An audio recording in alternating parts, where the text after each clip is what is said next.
시청자 여러분 안녕하십니까. 오늘 국회에서는 이종석 헌법재판소장 후보자의 인사청문회가 진행됩니다. 이 대통령과의 친소관계와 그간 내렸던 보수 성향 판결 등이 쟁점이 될 것으로 보이는데요. 먼저 정치부 이지윤 기자와 이야기 나눠봅니다. 네, 기자.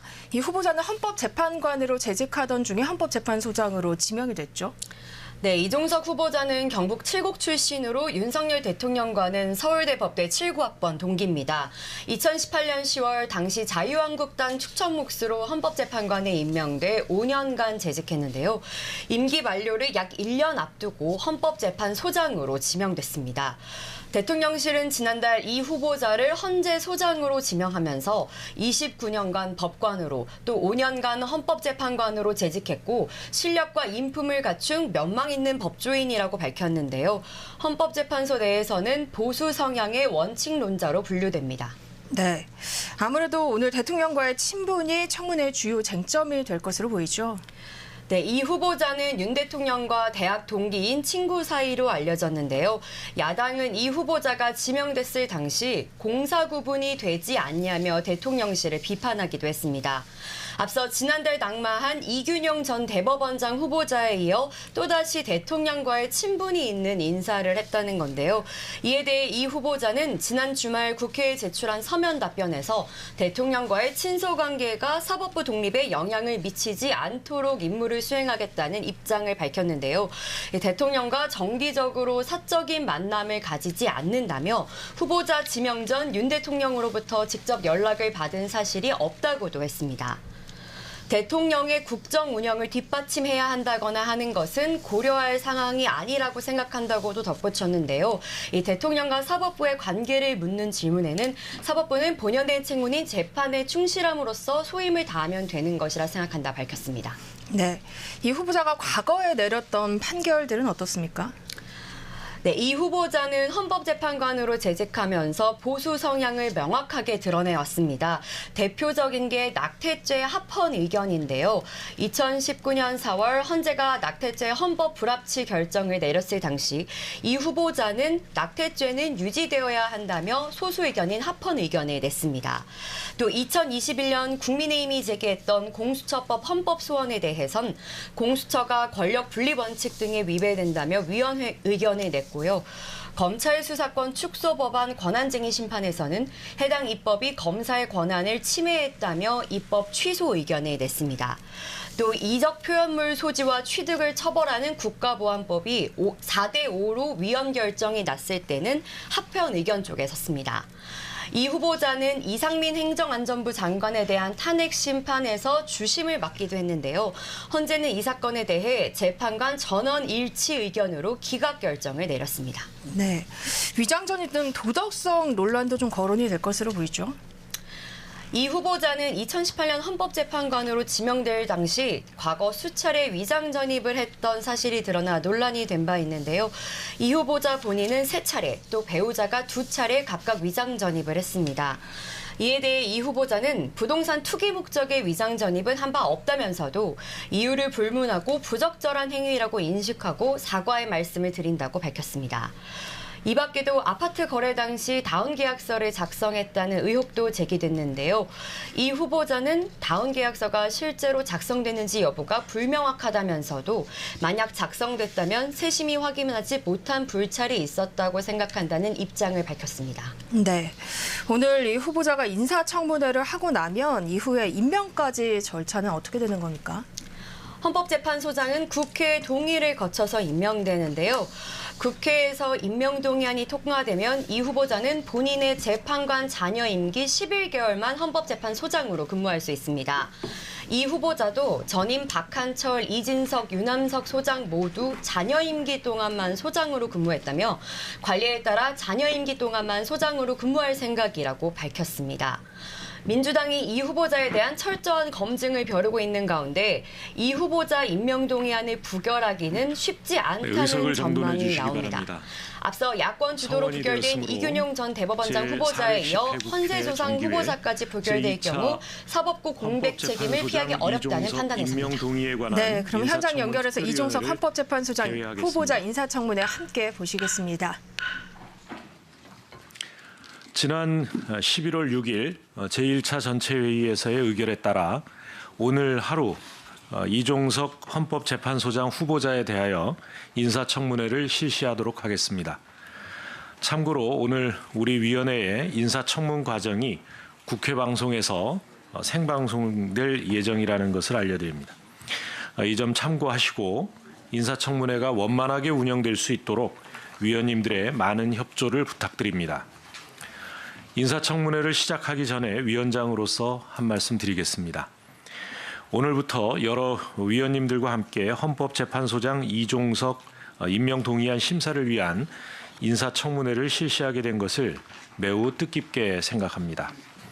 여러 위원님들께서도 잘 아시다시피 국회가 공직 후보자에 대하여 인사청문회를 실시하는 취지와 목적은 헌법에 따라 그 임명에 국회의 동의를 요하는 고위 공직 후보자의 직무수행 능력과 도덕성, 책임성, 준법성 등을 국민의 대표기관인 국회에서 사전에 검증하고 확인하는 데 있습니다. 특히 이번에 인사청문을 실시할 후보자는 헌법재판소장 임명 대상자입니다. 헌법재판소는 법원의 제청에 의하여 법률의 위헌 여부를 심판하고 고위 공직자에 대한 탄핵과 정당의 해산 여부를 결정하는 심판을 하며 국가기관 상호 간 또는 국가기관과 지방자치단체 간 등의 권한쟁의에 대한 심판은 물론이고 기본권을 침해당한 국민을 구제하기 위한 헌법소원 심판까지 소관하는 매우 중요한 헌법기관입니다. 따라서 헌법재판소는 이러한 기능을 통해서 우리 사회가 나아갈 방향을 정립하고 다양한 가치와 이념을 포용하여 사회적 갈등을 조정하고 국가 권력의 남용으로부터 국민의 기본권을 보호하는 최후의 보루 역할을 한다고 할 것입니다. 그동안 헌법재판소는 정치, 경제, 사회, 문화 등 우리 사회의 모든 영역에서 직면하고 있는 논란이 되어왔던 여러 현안들에 대해 중요한 결정을 내려왔습니다. 입법, 사법, 행정을 망라한 국가의 정책, 나아가 국민 생활 전반에 직간접적으로 심대한 영향을 끼쳐 온 것입니다.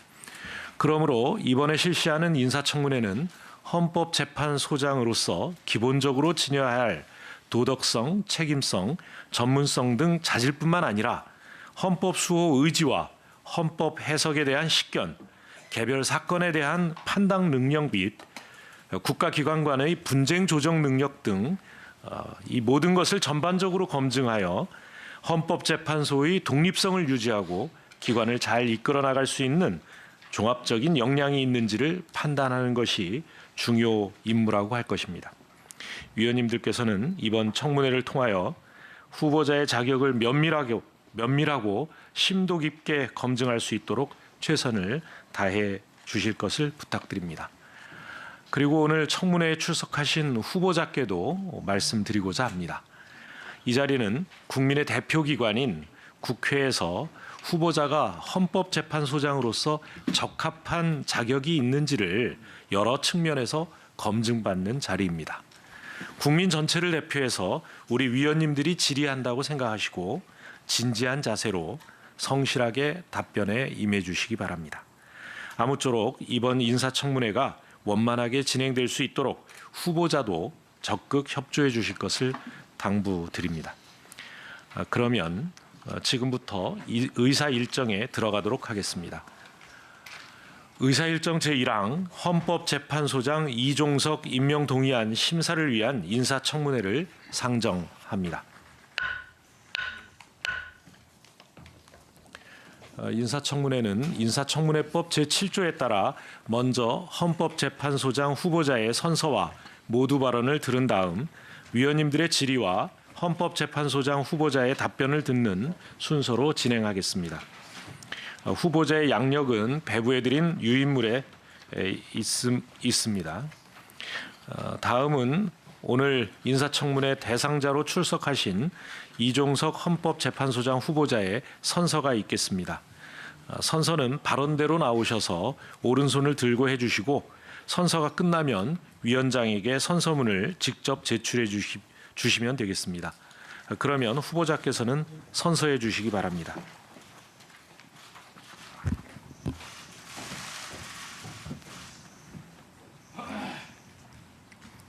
선서.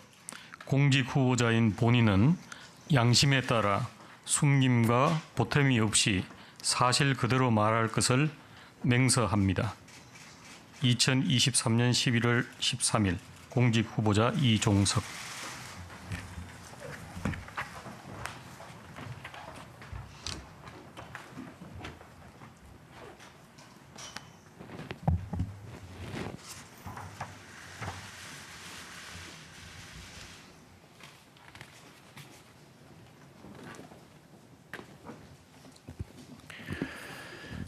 다음은 후보자의 모두 발언을 듣도록 하겠습니다. 모두 발언은 인사청문회법 규정에 따라 10분의 범위 내로 제한되어 있다는 점을 말씀드립니다. 그러면 후보자께서는 발언대로 나오셔서 모두 발언을 해주시기 바랍니다.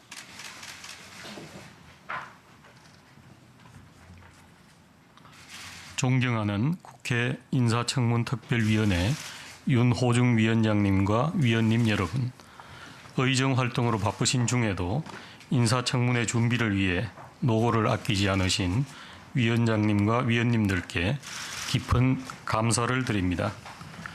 이 자리는 제가 헌법재판소장으로서의 자질과 능력을 갖추었는지를 검증하기 위한 엄중한 자리임을 잘 알고 있습니다. 헌법재판소장 후보자로서의 막중한 책임을 명심하고 겸허한 마음으로 국민의 대표이신 위원님들의 말씀에 귀 기울여 정직하고 성실한 자세로 답변하겠습니다. 저는 1989년 인천지방법원 판사로 임명된 후 30년 가까이 법관으로서 재판을 함에 있어 국민이 납득할 수 있는 구체적 타당성 있는 결론을 도출하기 위해 최선을 다했습니다.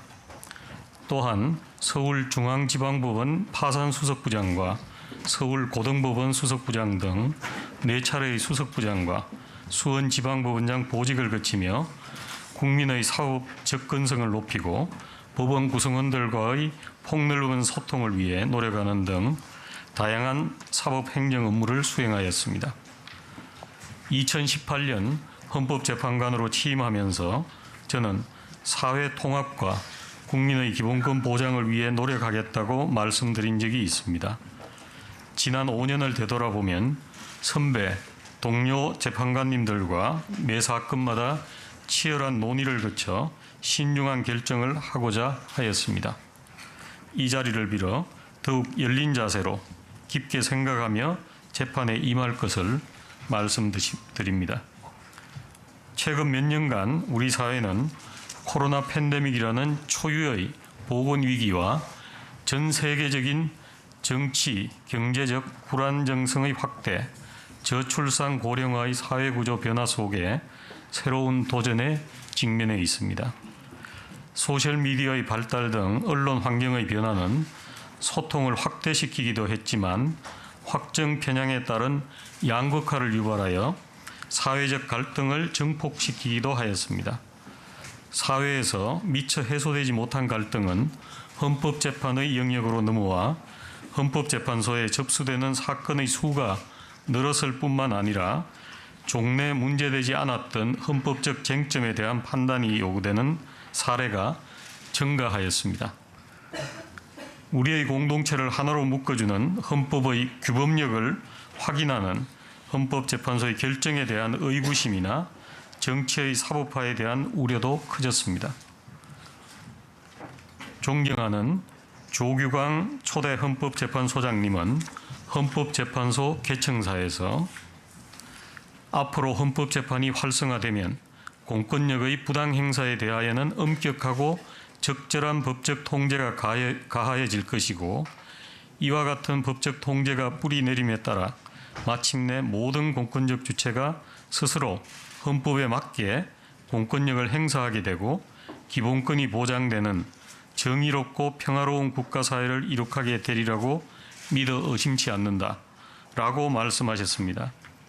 지난 35년 동안 헌법재판소의 발자취는 그 여정에 있었고 앞으로 헌법재판소가 나아갈 길도 여기에 있다고 생각합니다. 헌법재판소는 국민의 신뢰를 얻어야 하고 국민의 신뢰는 헌법재판소의 정치적 중립성과 독립성에서 온다는 것을 잘 알고 있습니다. 헌법재판관들은 대통령과 국회 그리고 대법원장에 의하여 선출, 지명되어 임명되지만 일단 재판관에 취임한 이상 국민 전체에 대한 봉사자로서 오로지 국민에 대하여만 책임을 지는 마음가짐으로 헌법과 양심에 따라서 맡은 바 소임을 다할 것임을 국민 앞에 다짐한다라고 하신 조규강 초대 헌법재판소장님의 취임 일성을 늘 기억하겠습니다. 한편 올해 창립 35주년을 맞이한 헌법재판소는 그간의 경험에 기초하여 흔들림 없이 나아가기 위한 또 하나의 디딤돌을 마련해야 할 시기에 이르렀다고 생각합니다. 헌법재판소에 대한 국민의 신뢰를 당연시하고 현실에 안주하고 있지 않은지 되돌아보겠습니다. 사건의 접수, 심리, 결정에 이르는 모든 과정에서 효율성과 신속성을 높이고 우수한 인력을 적재적소에 배치할 수 있도록 하겠습니다. 그리고 조직, 인사, 심판 절차 등 각 분야의 제도 개선, 통일이나 개헌 등 불확실한 환경 변화에 대비한 헌법재판 제도의 검토 등이 적시에 추진될 수 있도록 노력하겠습니다. 존경하는 위원장님, 그리고 위원님 여러분, 헌법재판관으로 근무하는 동안 결정에 고민이 커질 때면 늘 재판관 직무의 기본을 떠올렸습니다. 오직 헌법과 법률에 의하여 양심에 따라 독립하여 심판하라는 주권자의 명령에 따라 스스로를 되돌아보았습니다. 한 명의 헌법재판관인 동시에 헌법재판소를 대표하는 하고 사무를 총괄하는 헌법재판소장에게는 더 큰 책임이 따른다는 것을 잘 알고 있습니다. 만일 제가 국회의 동의를 받아 헌법재판소장으로 임명된다면 저는 헌법재판소장에게 주어지는 막중한 책임을 다하기 위해 더욱 엄격한 자세로 스스로를 돌아보겠습니다.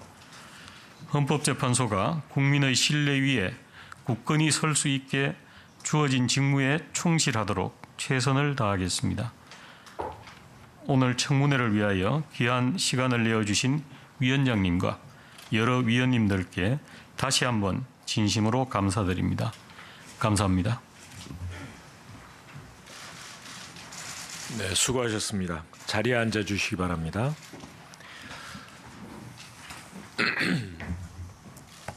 다음은 위원님들의 질의 순서입니다. 질의와 답변은 교섭단체 간사 간 합의에 따라 일문일답 방식으로 진행하되 주질의는 답변을 포함하여 7분으로 하고 보충 질의와 추가 질의는 5분으로 하며 추가 질의 시간 5분으로 하도록 교섭단체 간사위원과 협의된 바 있습니다. 질의 시간에는 후보자의 답변 시간이 포함되므로 후보자께서는 이 점 유념하셔서 답변은 핵심 위주로 간략하게 해주시기 바랍니다. 그러면 지금부터 이종석 헌법재판소장 후보자에 대한 질의를 시작하겠습니다. 네, 김용민 위원님.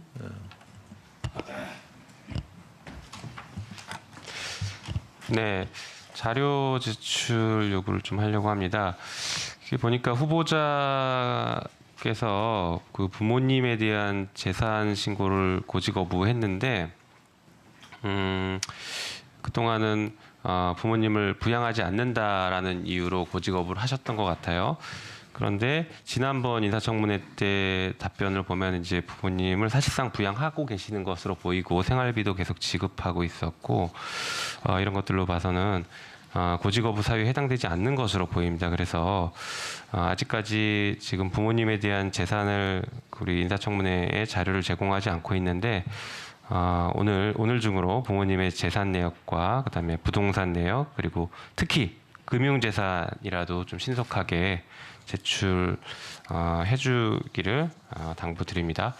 또 하나 더 말씀드리면 그 재판소에 계속 이제 근무하시면서 사용하셨던 법인카드 사용 내역을 제출하라고 했더니 연도별로 총액만 제출했지 구체적으로 어디서 어떻게 사용했는지는 전혀 제공하지 않고 있습니다. 그러면서 하는 답변이 이게 계류 중인 심판 사건과 밀접하게 연관이 있어서 재판의 독립성, 중립성에 커다란 영향을 미칠 수 있고 주요 인사의 일정 동선 노출로 신변 안전 문제가 있다라고 하시는데 전혀 타당하지 않은 이유이고 사실이 아닙니다. 실제로 제가 법사위에서 법사위원으로 활동했을 때 법인카드 사용 내역을 확인했었던 적이 있었기 때문에 오히려 인사청문회 때 더 철저한 검증이 필요한데 이런 식으로 거부하는 것은 사리에 맞지 않는다 생각합니다. 그리고 실제로 보면 그렇게 많이 사용하지도 않았어요. 그래서 제출 못할 이유도 없습니다. 그리고 특정 업무 경비도 마찬가지로 제출하라고 했는데 같은 이유로 제출하지 않고 있습니다. 그래서 이게 도대체 법인카드와 특정 업무 경비가 사실은 뭐 부운영이나 재판 관련된 어떤 경비 목적으로 쓰라고 이렇게 특정된 것인데 왜 이게 심판 사건과 밀접하게 관련이 있다고 하는지 이거는 국회에게 허위로 보고하면서 국회를 좀 호도하고 있는 거 아닌가, 국회를 오히려 속이고 있는 것 아닐까 이런 생각이 좀 강하게 들 정도입니다. 그래서 이 부분은 위원장님께서 좀 꼭 강력하게 말씀하셔서 오늘 중으로 제출할 수 있게 해주시면 좋겠습니다. 이상입니다. 네, 후보자께서는 김용민 의원이 요청한 자료를 성실하게 제출해 주시기 바랍니다. 네, 진선미 의원님, 자료 제출 요구인가요? 네, 발언해 주십시오. 네, 조금 전에 김용민 의원님께서 말씀하신 것과 조금 관련이 있는데요. 이번에 후보자께서 지명을 받으신 이후 10월 26일, 27일에 종합소득세 수정신고한 신고서 사본하고 또 종합소득세 수정신고하면서 18년과 19년 귀속소득에 대해서는 수정신고를 하지 않은 이유에 관해서 저희가 소명을 요청했는데 아직까지 답변을 받지 못하고 있어서요. 그 부분 빠르게 좀 제출해 주셨으면 좋겠고요. 그리고 이제 지난번에 저희가 그 서면으로 질의를 드렸는데 지금 이 청문회 관련해서 결국은 주된 관심사, 국민들의 관심사가 어쨌든 헌법재판소는 독립적으로 헌법 가치를 위해서 판단을 해야 되는 그런 기관인데 여전히 지금의 현 대통령과 후보자와의 어떤 관계에 대한 우려들이 좀 있지 않습니까? 그런 부분들에 대해서 적극적인 해명이 필요하다고 보고요. 저희가 그래서 지난번에 서면 질의에 지금 현 대통령과 관할 지역이 겹쳤던 기관과 그 근무지를 밝혀달라는 서면 질의에 특별히 기억나지 않는다라고 답을 하셨어요. 여전히 같은 입장이십니까? 아니, 그러니까 여쭤보고 그 부분과 관련해서 위원장한테 말씀을 해주십시오. 네, 그 부분에 대해서 그 같은 입장인지 저희는 동의할 수가 없고 실제로 근무지 대조 내역을 저희가 확인해 보니까 거의 4년 정도 되거든요. 그래서 위원장님을 통해서 자료 제출을 요청합니다. 실제로 그 겹쳐 있던 그 관할지 근무 기간 동안에 유사한 사건, 그러니까 현 대통령이 맡았던 사건을 재판한 적이 있는지 그런 부분에 대해서 자료를 좀 정리해서 파악해서 좀 자료를 제출해 주셨으면 좋겠습니다. 네, 아마 그 실무팀에서 좀 답변을 잘못한 것 같은데요. 진선미 의원님 질문하신 자료 요구하신 관할지가 같은 경력 에 대해서는 뭐 확인해 보면 금방 할 수 있는 것이라고 보여집니다. 또 요청하신 제가 자료도 말씀드려도 되겠습니까? 네네 말씀하십시오.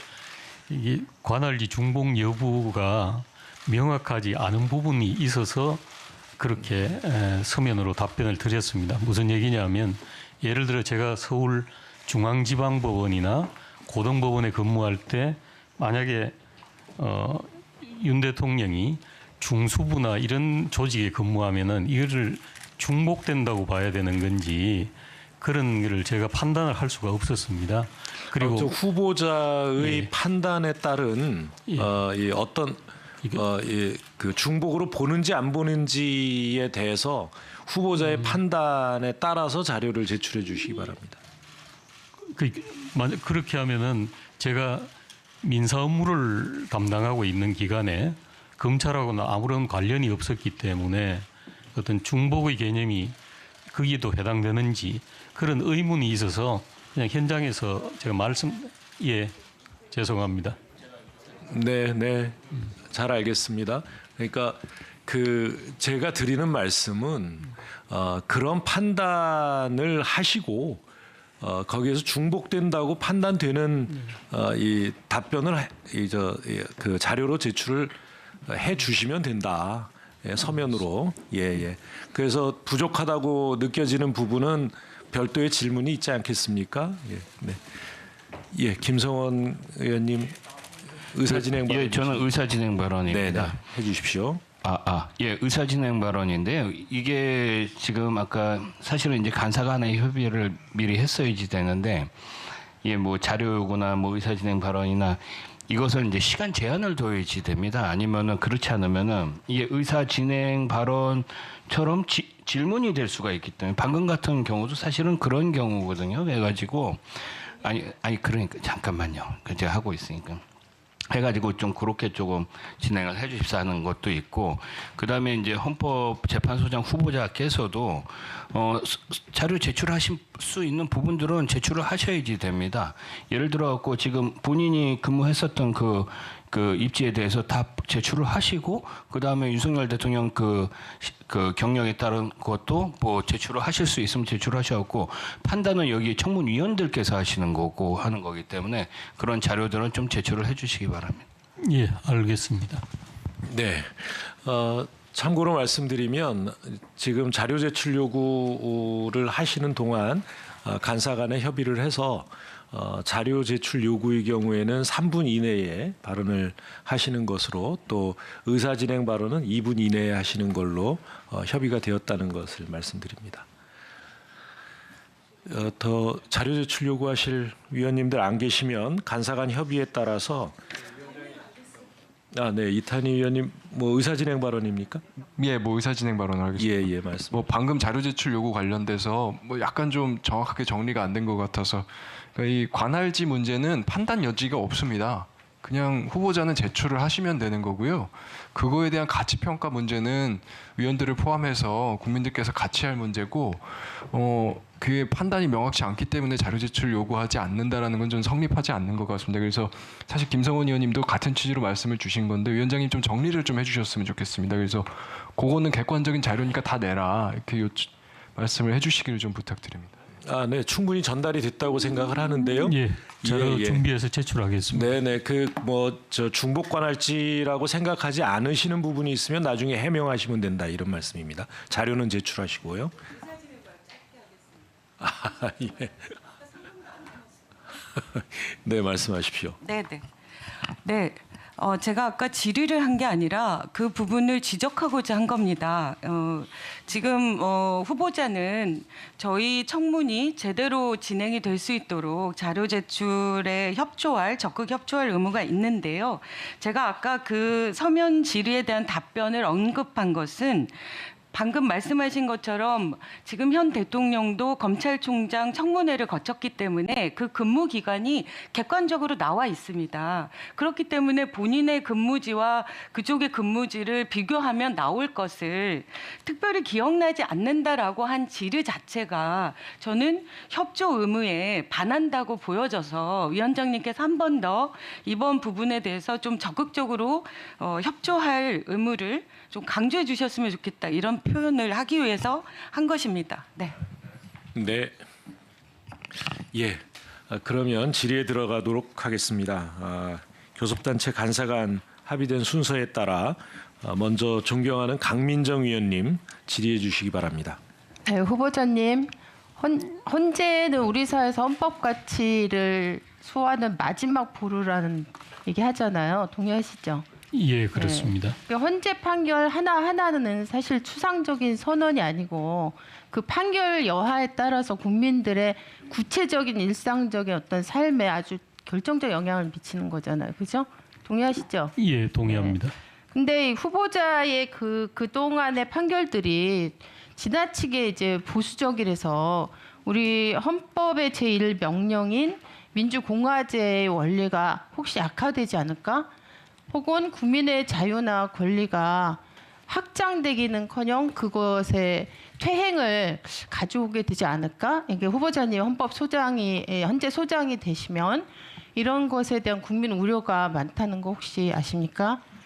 예. 네, 그렇기 때문에 저는 오늘 청문회에 임하실 때 그런 국민적 우려에 대해서 충분히 유념하시고 청문회에 임해 주실 걸 당부드리겠습니다. 질의 들어가겠습니다. 우리 헌법에 119조가 있죠. 이 119조 경제민주화 조항인데 알고 계십니까? 예, 알고 있습니다. 네. 119조에 보면은 국민 경제의 균형, 적정한 소득 분배 유지, 시장 지배와 경제력 남용 방지, 그다음 경제 주체 간 조화를 통해서 경제 민주화를 이루어야 한다. 이런 게 아주 분명하게 명시되어 있습니다. 굉장히 저는 헌법 조항 중에서도 중요한 조항이라고 생각을 합니다. 경제 민주화가 곧 민생이라는 말까지 있을 정도로 경제 민주화는 사실상 국민 생활과 우리 사회의 여러 분야에 굉장히 결정적 영향을 미칩니다. 그런데 올해 광복절 특사 때요, 대통령께서 경제사범을 대거 사면을 하셨습니다. 알고 계시나요? 예. 알고 계시나요? 예, 신문 보도로 알고 있습니다. 네, 12명의 주로 이제 대기업 관련 경제 사범들을 사면을 하셨고, 이 사면에 대해서 법무부 장관은 뭐라고 얘기했냐면 경제 활성화, 이 사람들 사면함으로써 경제 활성화를 통해서 경제 위기 극복을 하려고 사면 대상에 포함시켰다. 이제 이렇게 설명을 했습니다. 네, 당시에 이제 사면된 12명의 그 경제 사범들이 다 이제 문제가 있다고 할 수 있는데, 특히 이 가운데서 그 태광그룹의 이호진 전 회장은 복권이 됐는데 이 복권을 두고 굉장히 논란이 많습니다. 당시에도 많았고 지금도 그렇습니다. 이호진 회장은 2019년도에 그 200억 원대 회삿돈 횡령으로 징역 3년 받고 조세프 탈로 징역 6월에 집행유예 2년이 확정돼가지고 만기 출소했고 취업 제한 이런 규정을 적용받고 있었습니다. 근데 이제 복권이 된 거죠. 혹시 그 후보자님 그 내년도 최저임금이 얼마인지 아십니까? 시급 얼마인지 아세요? 제가 정확한 9,860원입니다. 네. 예.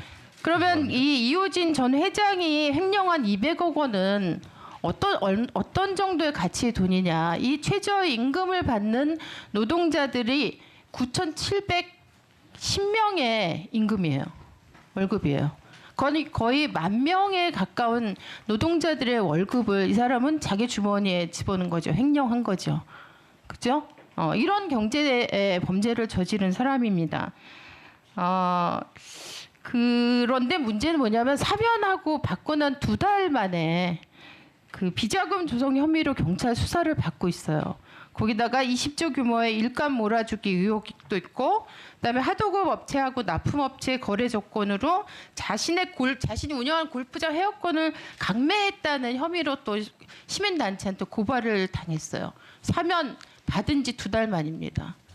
현재 이 수사는 진행 중에 있습니다. 알고 있습니까? 신문 보도로 알고 있습니다. 신문 보도로 알고 계십니까? 이호진 전 회장처럼 주주나 노동자나 소비자의 이익을 가로채는 이런 비리 기업인의 사면 복권은 사실은 법무부 장관이나 대통령 사면에서 얘기했던 취지와는 완전히 반대로 경제 활성화를 시키기는커녕 법과 원칙을 지키려고 성실히 노력해 왔던 기업인들의 사기를 떨어뜨리고 그다음에 지금 뭐 저임금이나 부채 이자나 그다음에 산재 이런 데 이제 무방비로 노출된 노동자들 있죠. 자영업자들 이런 사람들에게 엄청난 저는 박탈감과 좌절감을 준다고 생각합니다. 그래서 이제 결국 이것은 단지 그 사람들에 대한 박탈감의 문제가 아니고 경제 활성화의 어떤 동력을 저는 상실시켜서 국가 전체의 어떤 그 문제로 이제 이 결과를 만들어낸다고 생각하는데 이게 헌법 아까 얘기했던 119조 정신에 저는 정면으로 위배된다고 생각하는데 어떻게 생각하시는지 조금 이따가 한 가지만 더 말씀드리고 여쭙겠습니다. 윤석열 정부가 그 6개월마다 사실은 그동안 이제 사면 복권을 했어요. 대통령 사면 복권을 했는데 여기에 꼭 경제사범들 아주 대규모 경제 범죄를 저지른 경제사범들을 포함시켜가지고 면죄부를 줬습니다. 헌법 119조는 시장 경제를 질서를 유지한다는 소극적인 의미를 넘어서 적당한 소득 분배나 경제적 불평등을 해소해서 경제 민주화를 달성하라는 것을 국가의 책무로 저는 명령한 거라고 생각합니다. 동의하십니까? 예. 네. 근데 이제 대통령이 취임하실 때 헌법 수호 선서하시죠? 알고 계시죠? 예, 알고 있습니다. 헌법 수호 선서를 한 대통령이 경제 사면을 이렇게 제가 볼 때는 거의 무원칙적으로 너무 대규모적으로 하고 있는데 이거는 헌법 119조가 명한 국가와 대통령이 적극적 역할을 하는 게 아니라 시장 경제 질서 파괴하고 오히려 이런 식의 그 경제 사범을 엄호하고 조장하는 어떤 헌법 위반 행위라고 저는 생각하는데 여기에 대해서 어떻게 생각하시는지 짧게 답변해 주시기 바랍니다. 예. 그 사면 권한을 가지고 있는 대통령께서 어떤 이유로 어떤 경위로 이와 같은 사면 복권을 하셨는지는 제가 알지 못하기 때문에 원론적인 말씀만 드린다면 사면 복권은 법이 정한 취지에 맞게 이루어지는 것이 타당하다 그렇게 생각합니다. 헌법의 정신에 부합되게 사면권도 행사해야 되는 거죠. 뭐 그런 걸 다 내포하는 말씀입니다. 네, 김민정 의원님 수고하셨습니다. 강민정 의원님 죄송합니다. 네, 다음은 존경하는 김미애 의원님 질의해 주시기 바랍니다. 네, 부산 해운대의뢰 김미애입니다. 이종석 헌법재판소장 후보자님 먼저 축하드립니다. 예, 감사합니다. 후보자께서는 지난 2018년 헌법재판관 후보자로서 국회 청문회를 거쳤습니다. 당시 회의록과 심사 보고서를 검토해 보니 헌재 소장으로서 결격 사유를 찾을 수 없었습니다. 당시에 개인 신상 검증에서 주요 이슈가 위장 전입이었는데 이에 대해 잘못을 인정하고 헌법재판소 재판관 후보자 자격 고위공직자로서 그러한 잘못을 했다는 것은 더 비난 가능성이 높다고 생각한다며 정중히 사과한 바 있습니다. 맞죠? 예, 지금도 같은 입장입니다. 네, 그리고 많은 청문위원들이 2011년 판사 재직 시절 한 중장비 수출 업체가 환해지 통화옵션 상품인 키코 계약으로 피해를 봤다며 판매사인 우리은행 등을 상대로 낸 소송에서 불공정 계약이 아니다라고 판결한 것에 대해서 여러 질의를 하셨는데 당시 후보자께서는 법 규정과 법리대로 판결은 했지만 경제적 손해를 입은 기업가분들에게 위로의 말씀을 드린다면서 관련 판결을 했던 저로서는 그분들에게 유리한 판결을 하지 못한 점으로 유감스럽게 생각한다는 소신 발언을 하기도 했습니다. 예, 그렇습니다. 당시에 밝힌 사실관계 또는 소신이 지금에 와서 다르거나 입장이 변경된 부분이 있습니까? 지금도 같은 입장입니다. 네. 그래서 당시 적격, 부적격 병행 표기되어 심사 보고서가 채택되었는데 결과적으로 본회의에서는 84.5%의 찬성으로 가결되어 헌법재판관에 임명되었고 지금까지 5년여 동안 법과 원칙, 객관적 양심에 따라서 재판관으로서의 임무를 수행하는 것으로 보여지는데 맞습니까? 예, 뭐 법과 원칙에 따라 근무하려고 노력했습니다. 네. 현재 이제 국민들이 불안을 느끼는 것처럼 사법부 공백이 현실화되어 있습니다. 대법원장도 그렇고 헌법재판소장도 공백 상태인데 따라서 이번 청문회가 정쟁이 아닌 후보자의 소신과 자질, 전문성 여부를 검증하는 생산적인 청문회장이 되길 바라면서 사법 공백을 최소화할 수 있도록 저를 비롯한 우리 모든 청문위원들도 함께 노력했으면 하는 바람입니다. 지난 5년 동안 헌법재판관으로 직을 수행하셨는데 스스로 생각하기에 가장 잘한 점이 무엇이고 또 아쉬움이 남는 점은 있는 게 뭔지, 그다음에 임기에 대해서 헌법재판소장 임기에 대한 헌법이나 헌법재판소법 규정이 없습니다. 그렇죠. 다만 재판관은 6년의 임기고 또 연임할 수 있다는 규정이 있기 때문에 그에 대해서 해석의 소지는 있습니다.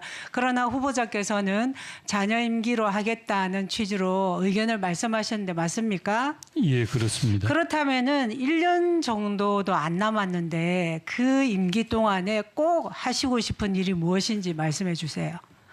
가장 잘한 점, 아쉬운 점, 임기 동안에 꼭 하고 싶은 일 3가지. 예, 제가 5년 동안 잘한 점은 뭐 특별한 것은 없습니다. 다만 한 사람의 헌법재판관으로서 매 사건마다 저 나름대로는 성실하게 사건 처리에 임해왔다는 말씀을 드리고요. 아쉬운 점이 있다면 이번 청문 과정에서도 각 언론 보도에 또 보도되고 있는 것처럼 제가 보수적으로 편향된 결정을 한 것 아니냐는 보도를 보고 있습니다. 그래서 좀 더 제 자신을 돌아보면서 편향되지 않으려는 노력이 필요하겠구나 하는 점을 느끼고 있습니다. 그런 점은 아쉽습니다. 임기에 관해서는 이미 서면 답변을 드렸습니다만 여러 가지 그 의견이 있는 것으로 제가 알고 있지만 저는 전임자들의 관례에 따라서 잔여 임기만 근무하는 것으로 그렇게 알고 있습니다. 그럼 짧은 기간 동안 무엇을 할 것인지를 제가 솔직히 아직 임명이 되지 않은 상태여서 어떤 계획을 가지고 있지는 않습니다만 그저 재판관으로 근무하는 동안 느낀 점을 말씀드리면 앞서 그 인사 말씀에서도 말씀드린 것처럼 뭔가 헌법재판소가 또 한 번의 도약을 위한 제도 개선을 준비할 필요가 있겠다. 그런 생각을 하고 있습니다. 네. 근데 지금 후보자에 대해서 여러 비판이 사실은 비판거리는 별로 없어 보입니다. 가장 큰 게 윤석열 대통령의 대학 동기라는 이유, 그다음에 우리 국민의힘의 전신인 자유한국당이 지명했다는 이유로 그런 편향성에 대한 지적이 있습니다.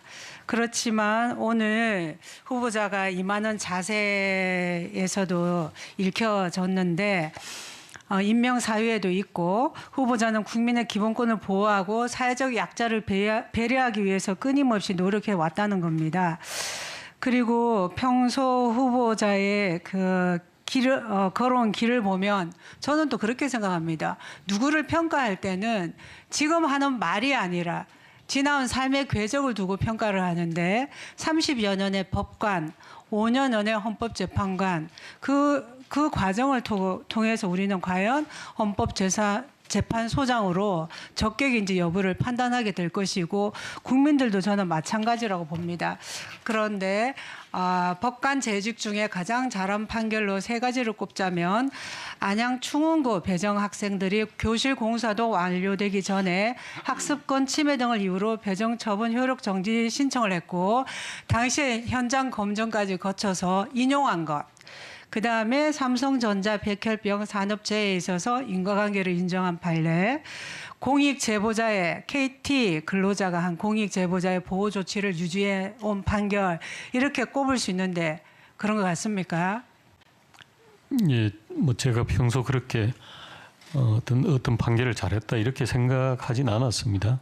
다만 의원님들께서 그런 판결을 한번 이야기를 해보라고 하셨길래 생각나는 대로 그렇게 정리해서 말씀드렸습니다.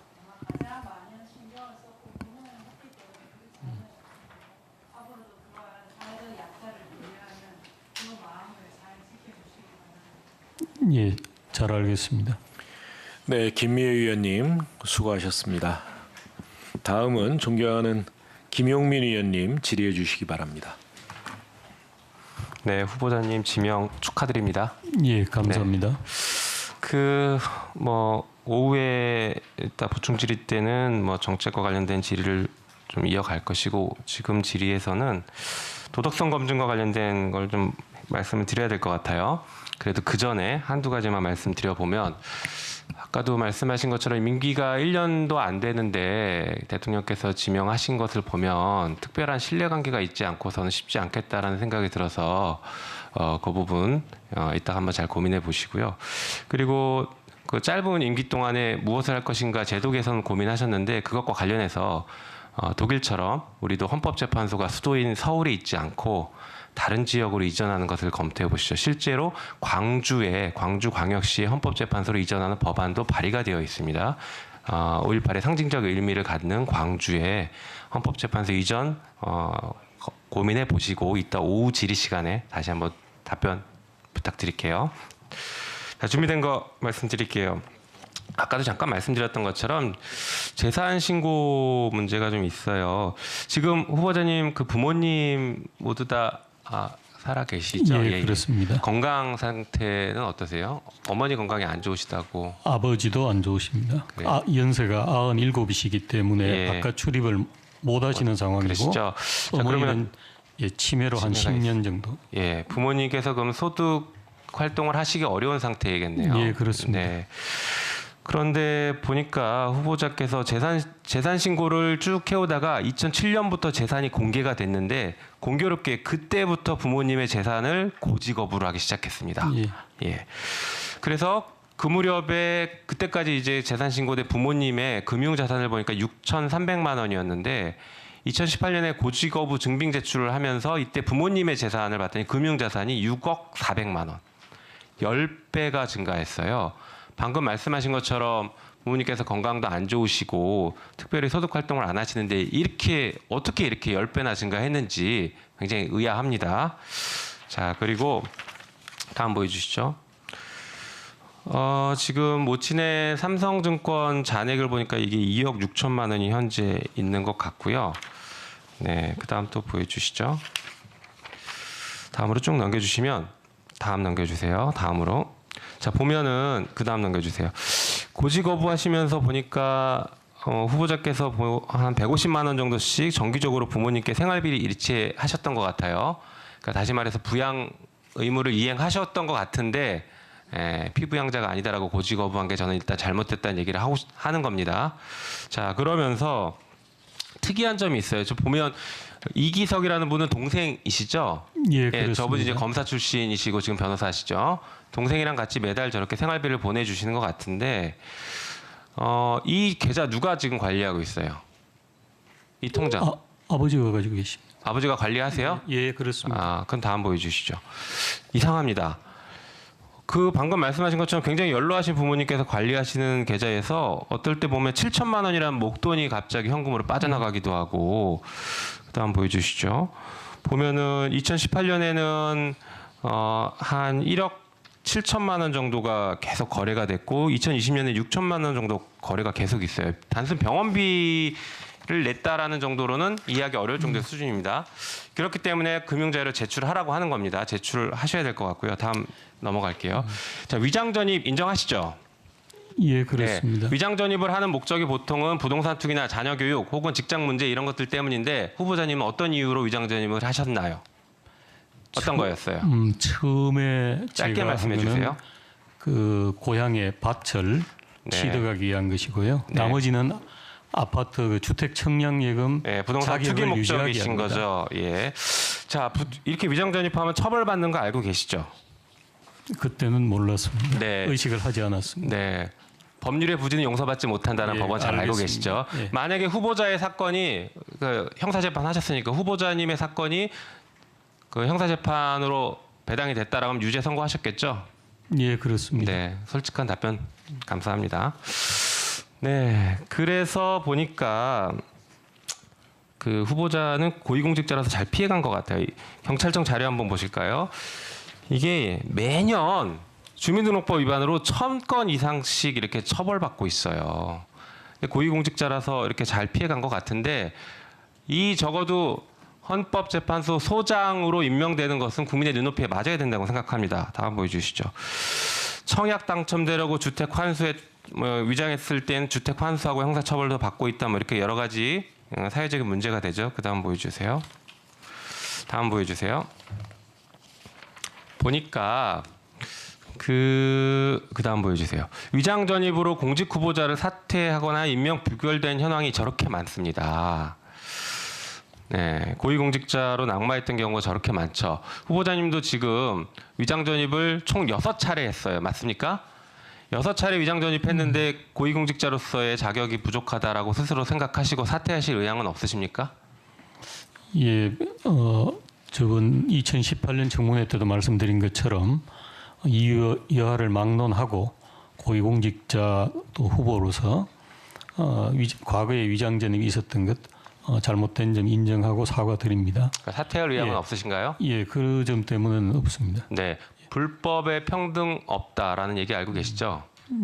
예, 알고 있습니다. 예, 다른 사람들은 저렇게 사퇴했는데 동일한 불법을 저질렀지만 나는 예외다 이렇게 생각하시는 겁니까? 다음 보여주시죠. 후보자님께서 이런 답변하셨어요. 좌우명이 남에게는 관대하고 자기 자신을 엄격하게 대한다. 이게 과연 그 자세인지 한번 돌아보셔야 될 것 같습니다. 국민의 눈높이에서. 자, 그런데 투기 목적 제가 아까 말씀드렸는데 한번 볼까요? 그 후보자께서 위장 전입했던 첫 번째 위장 전입이 화곡동 위장 전입해서 아파트 청약을 받으셨고 그 다음에 송파구 거여동에 그래서 아파트 분양을 받았죠. 이걸 5개월 만에 1억 2천에 시세 차익 남겼고 그 다음에 미도 아파트 반포 미도 아파트에도 그 시기 비슷하게 매각해서 5천만 원의 시세 차익을 남긴 다음에 이 시세 차익을 이용해서 지금 반포 한양 아파트를 3억 7천에 매입했는데 이게 재건축돼서 36억에 매도됐습니다. 시세 차익이 32억이에요. 일반 국민이면 상상할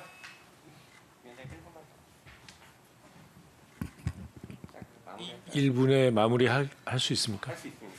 예. 일반 국민이면 상상할 수 없는 그런 막대한 시세 차익을 노렸습니다. 그리고 아까 보셨던 것처럼 일반 국민들 같은 경우에는 부동산 환수 조치까지 했다. 범죄 수익도 환수 조치한다. 이런 여러 가지 얘기들이 나오고 있는데 어떻게 후보자님은 이런 막대한 이익을 얻고도 사퇴하지 않겠다라고 하시는 것인지 좀 납득하기 어렵습니다. 답변 한번 해주시죠. 예, 우선 뭐 큰 시세 차익을 얻었다는 점이 국민들께서 생각하시기 부적절하다는 점은 이해할 수 있습니다. 대단히 죄송하게 생각하고요. 제가 거주하던 한양 아파트는 바로 서초동 법원 옆에 있는 아파트입니다. 그 당시로는 가장 낡은 아파트에서 시세가 쌌기 때문에 제가 매입을 하게 됐는데 한 20년 살다 보니 그게 재건축을 하는 바람에 지금과 같은 시세 차익을 얻게 된 겁니다. 제가 결코 투기 목적으로 구입한 것은 아니고 20년 동안 그 집에 살면서 바로 옆에 있는 직장에 다녔다는 말씀을 드립니다. 네, 김용민 의원님 수고하셨습니다. 예, 다음은 존경하는 김웅 의원님 질의해 주시기 바랍니다. 예. 후보자님, 평소 결정내로 자주 접하던 이름을 직접 뵙게 돼서 영광입니다. 저는 일단 후보자님 특히 개인의 기본권과 소수인권에 대한 자세에 대해서 매우 전향적인 모습을 보이시는 것에 대해서 깊은 감명을 받고 있었습니다. 일단 본 질의 들어가기 전에 오늘 아침 기사를 한번 봤더니 이런 게 있더라고요. 신앙을 근거로 해서 진술을 판단하고 재판을 했다라고 이렇게 비판하는 기사가 있더라고요. 후보자님, 자유심증주의가 뭡니까? 어떤 증거가 증명력이 있는지 그리고 어떤 증거를 채택할지는 법관의 자유로운 판단에 맡기겠다 이런 것이죠. 자유심증주의 반대가 뭡니까? 증거법정주의죠. 증거법정주의는 재판에서 어떤 사실을 인정하려면 반드시 증거에 의해야 한다 이런 겁니다. 증거법정주의의 가장 대표적인 게 바로 대명률입니다. 그리고 초기 사회주의 형사소송법이 증거 법정주의를 택했죠. 대명률 같은 경우는요. 범죄를 저지른 자가 증거가 있는데도 불구하고 자백을 하지 않으면은 반드시 신장으로 고신해야 한다. 즉 고문을 해야 된다라는 이야기가 나와 있습니다. 증거 법정주의는 바로 고문하고 규문주의로 연결되게 되어 있고 증거 법정주의는 절대 자백의 증거 능력 제한과 양립할 수가 없습니다. 둘 중에 하나만 인정이 돼야 되는 거죠. 신앙이나 뭐 이런 걸 가지고 판결에 대해서 이렇게 공격하는 것은 저는 자유심증주의에 대한 공격이라고 보고 있고 이건 결국 지금 대한민국에서 국민의 안전 그리고 대중의 법 감정을 이유로 전체주의적인 그 반동 흐름이 지금 일관되게 보이고 있는데 그 부분에 대해서 각별하게 유념을 하시고 반드시 지켜내 주시기 바라겠습니다. 자, 그리고 보수적이다라고 해서 인권과 개인의 기본권에 대해서 소원할 것이다라는 이런 우려를 하시는데 인간으로서의 존엄과 가치 그리고 고문 금지 그리고 영장주의 이게 언제 때 헌법에 들어온지 혹시 아십니까? 정확하게는 5차 개헌 때입니다. 예. 보수주의 정부에 있었을 때 대한민국 기본권의 가장 핵심적인 요소들이 들어왔다는 것 그걸 다시 한번 명심해 주시고요.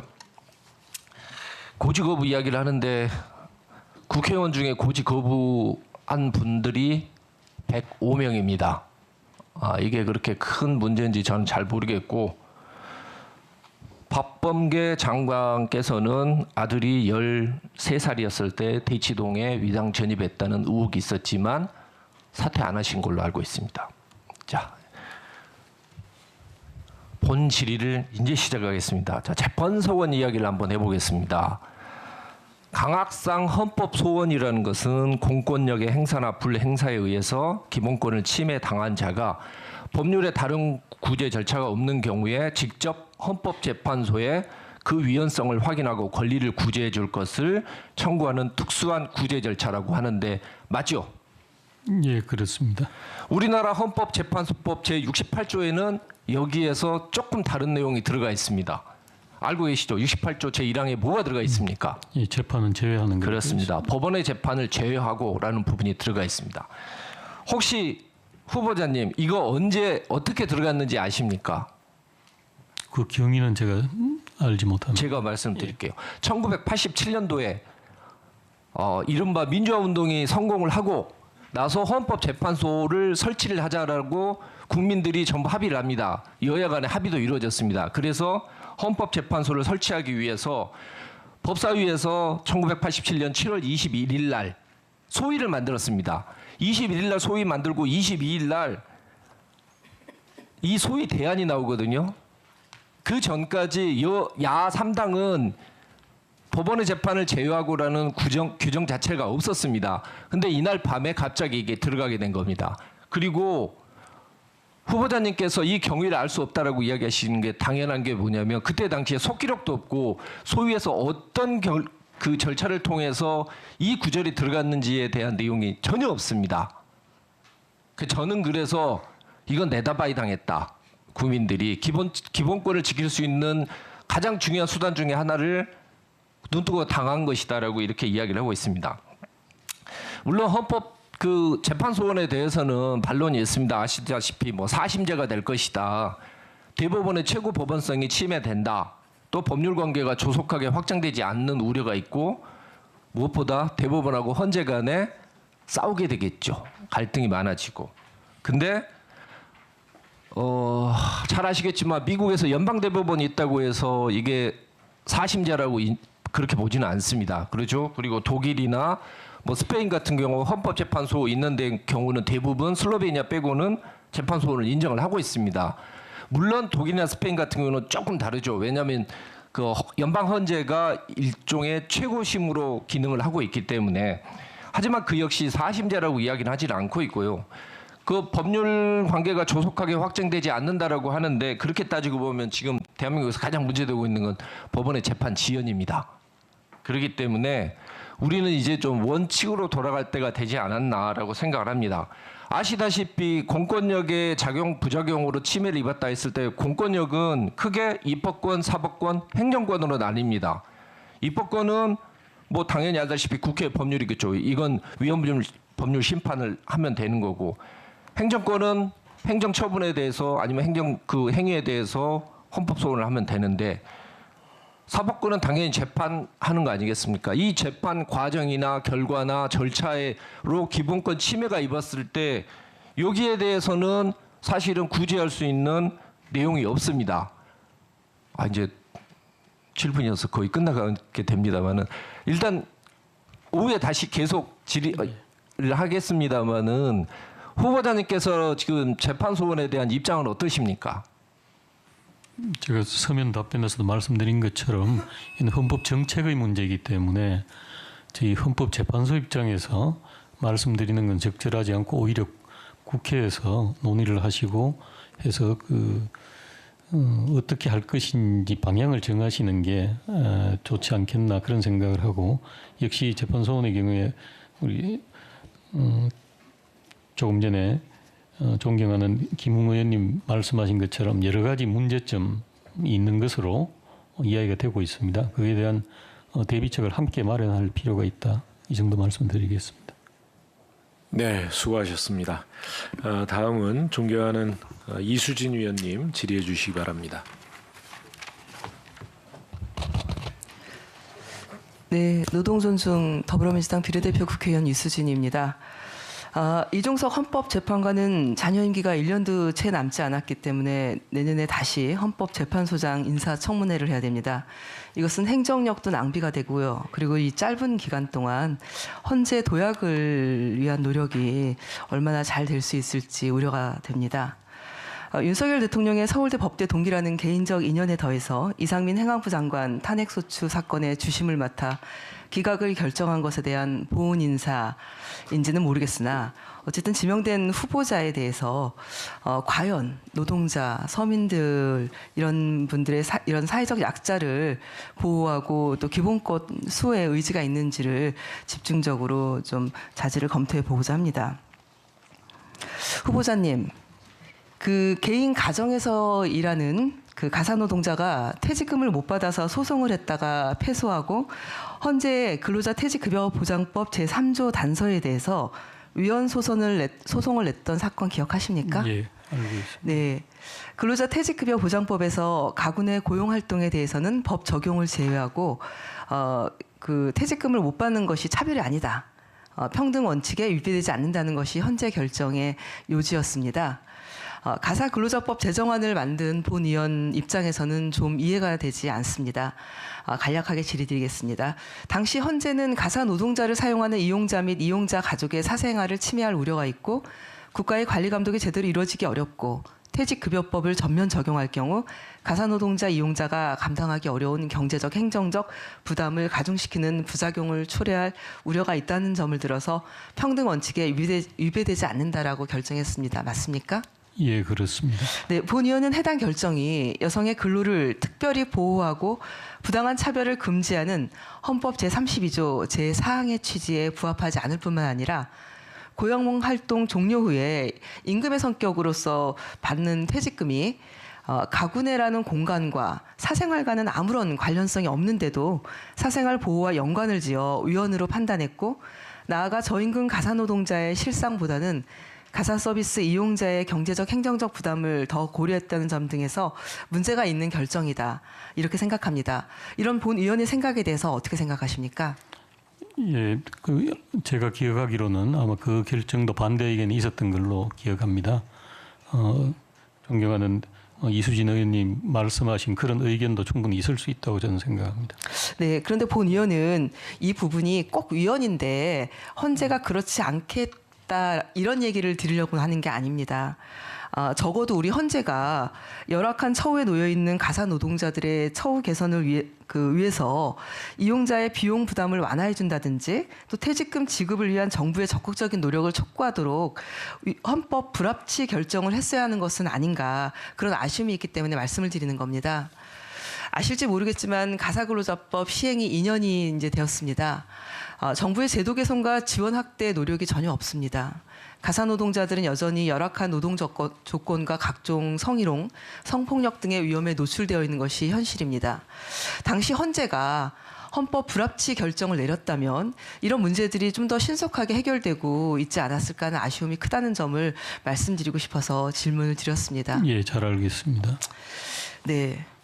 하나 더 질문 드리겠습니다. 형법상의 위력에 의한 업무방해죄 조항은 이미 노조법상 쟁의행위의 주체, 시기, 절차, 방법 등을 제한하는 상세한 규정이 있음에도 위력에 의한 업무방해라는 그런 포괄적인 방식으로 대부분의 노조법상 처벌 조항보다 중한형으로 단순 파업 그 자체에 대해서는 형사처벌이 가능하도록 규정을 하고 있습니다. 저도 현장 간호사로 일할 때 같은 경험들을 했기 때문에 굉장히 좀 문제가 있다라고 생각을 하는데요. 이 노동자들이 파업 전에 노조법상 정당한 문제를 명확하게 판단하는 것은 불가능에 가깝습니다. 따라서 노동자들은 단순 파업에 나가는 경우에도 항상 형사처벌의 위험을 감수해야 되는 것이 현실입니다. 수많은 노동자들이 단체 행동권 행사를 주저하게 됩니다.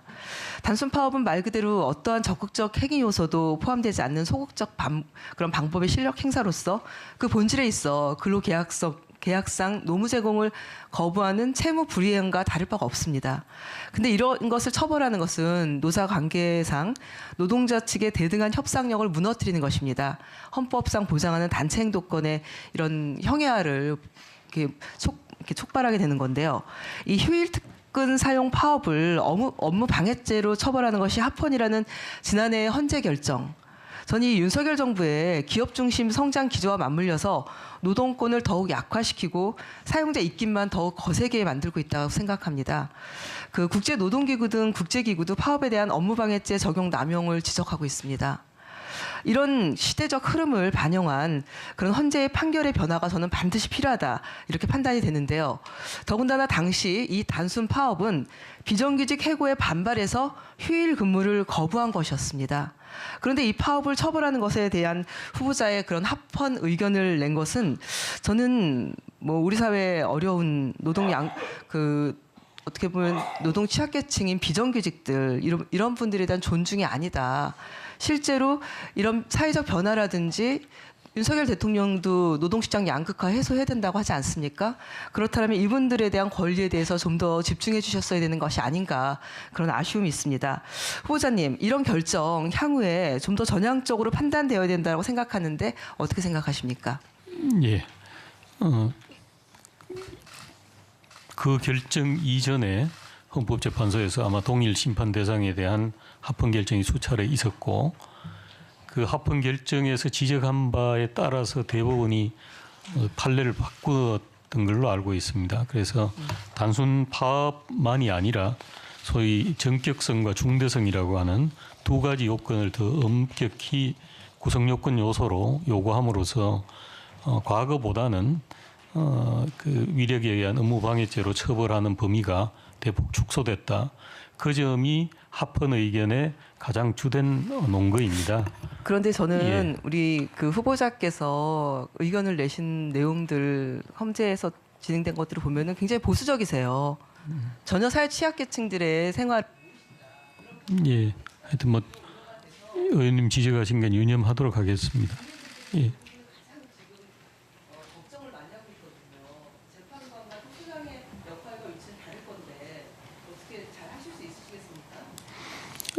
의원님 지적하신 것을 앞서 말씀드린 것처럼 유념해서 제 자신도 좀 더 폭넓게 생각하도록 그렇게 하겠습니다. 네, 이수진 의원님 수고하셨습니다. 다음은 존경하는 양정숙 의원님 질의해 주시기 바랍니다. 예, 이종석 후보자님, 예, 헌재소장 그 지명을 진심으로 축하드립니다. 예, 감사합니다. 예, 제가 그 후보자님 판결을 이제 다 한번 봤습니다. 또 법관으로 계실 때 판결문, 또 그 헌법재판소 재판관으로 계실 때 결정문도 다 봤는데 법관으로 계실 때는 그 평균 파기율보다도 굉장히 현저히 낮게 그렇게 나오시더라고요.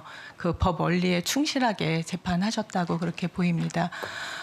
지금 이제 그 후보자님께서도 모두 발언에도 이제 말씀을 하셨는데, 그리고 2018년도 인사청문회 때도 말씀하셨는데, 저는 그 중에서도 사회 통합에 역점을 두겠다 그 부분이 이제 가장 중요하다고 생각을 합니다.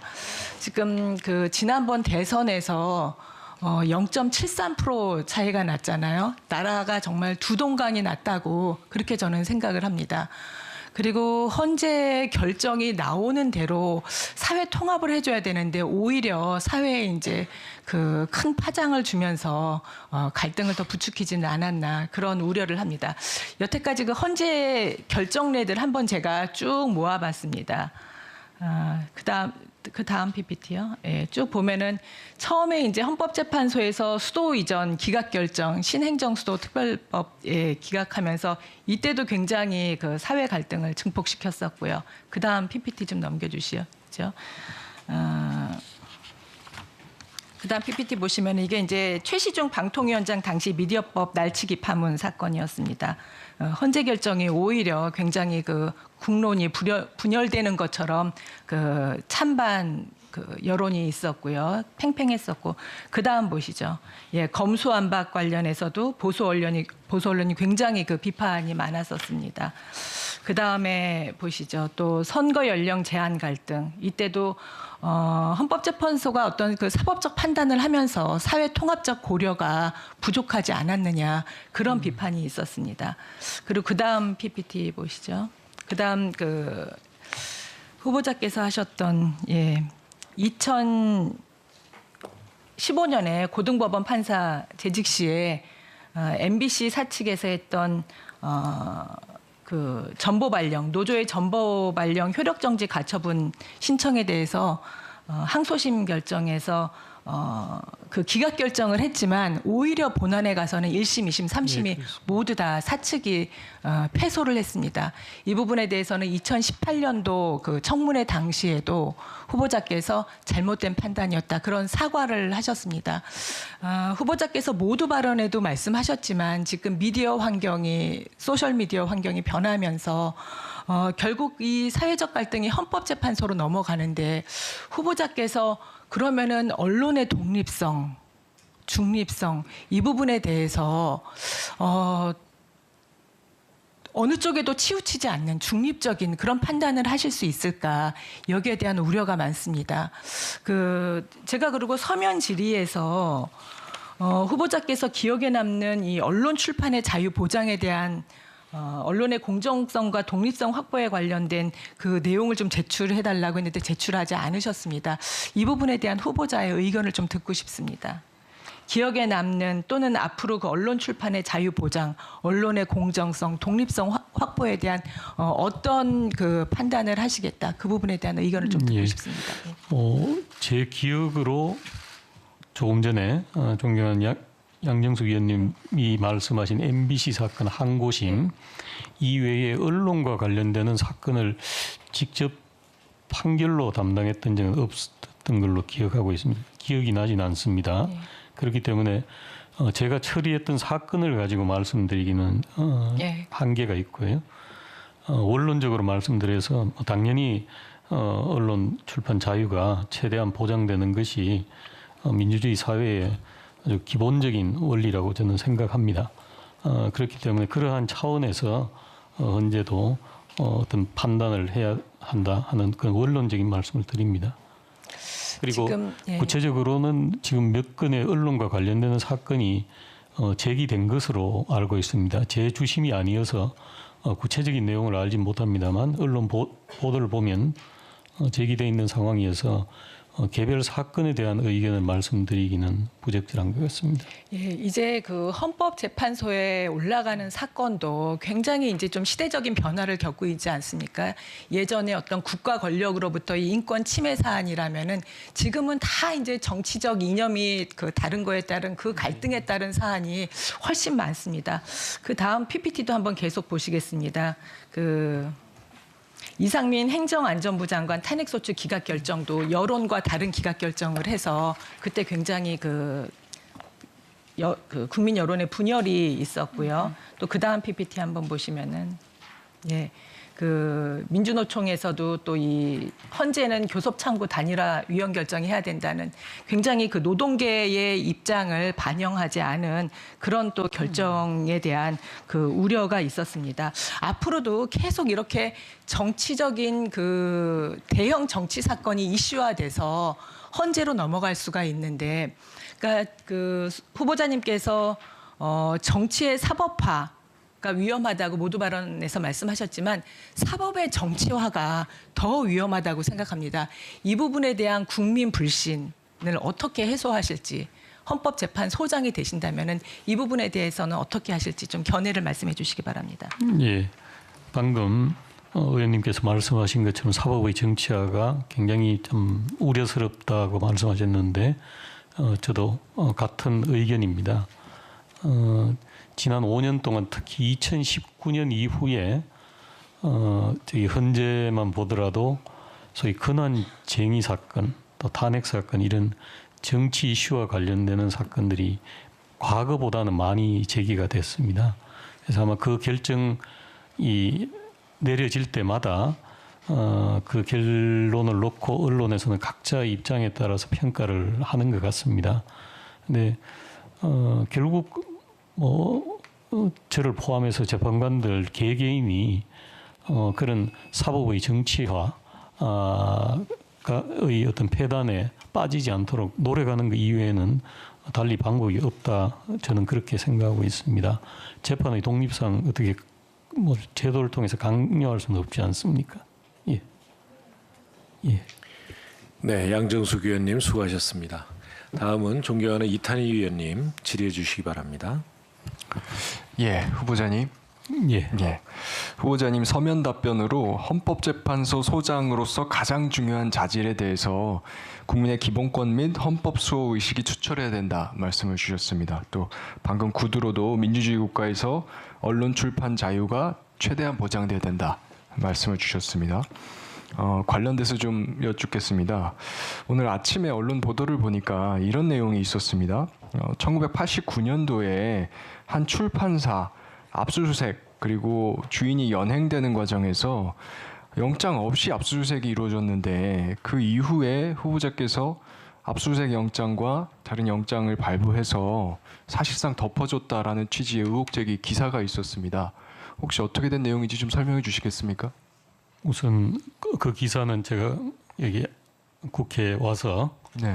그런 기사가 있다는 것을 들었습니다. 네. 들었는데 사실관계는 솔직히 전혀 기억나지 않습니다. 않고 만약 그런 보도대로 보도 내용 사실관계가 뭔지도 제가 정확히 모르겠습니다만은 방금 우리 존경하는 이탄희 의원님 말씀처럼 연행된 이후에 영장이 압수수색이 먼저 이루어진 다음에 영장이 압수수색 및 발부됐다. 연행. 예. 예.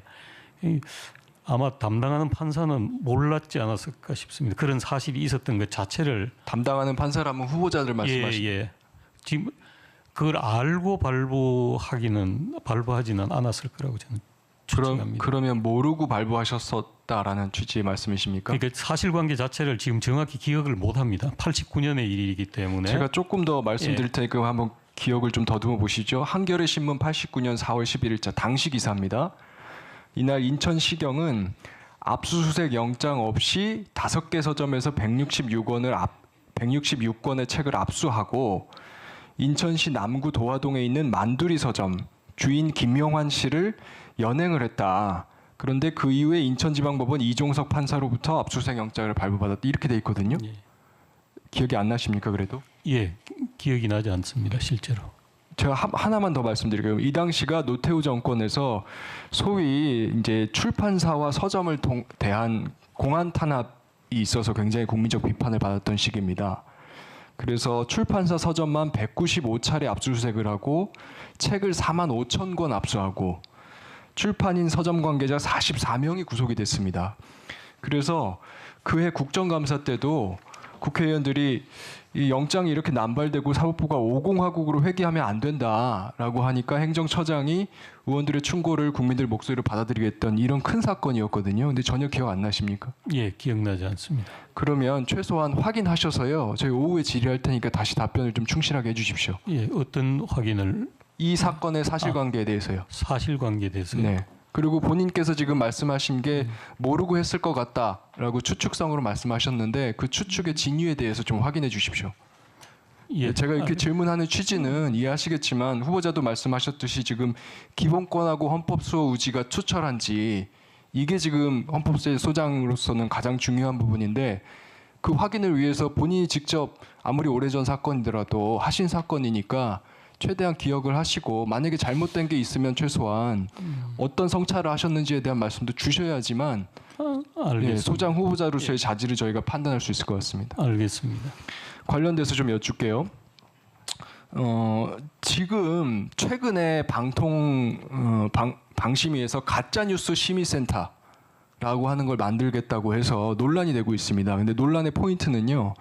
기존에 우리가 가짜뉴스라고 했던 허위 조작 정보뿐만이 아니라 언론 보도, 그중에서도 방송을 지금 심의하겠다라고 하는 내용이 들어가 있어서 지금 논란이 되고 있거든요. 이게 지금 방심위의 보도자료인데 여기 이런 표현이 돼 있어요.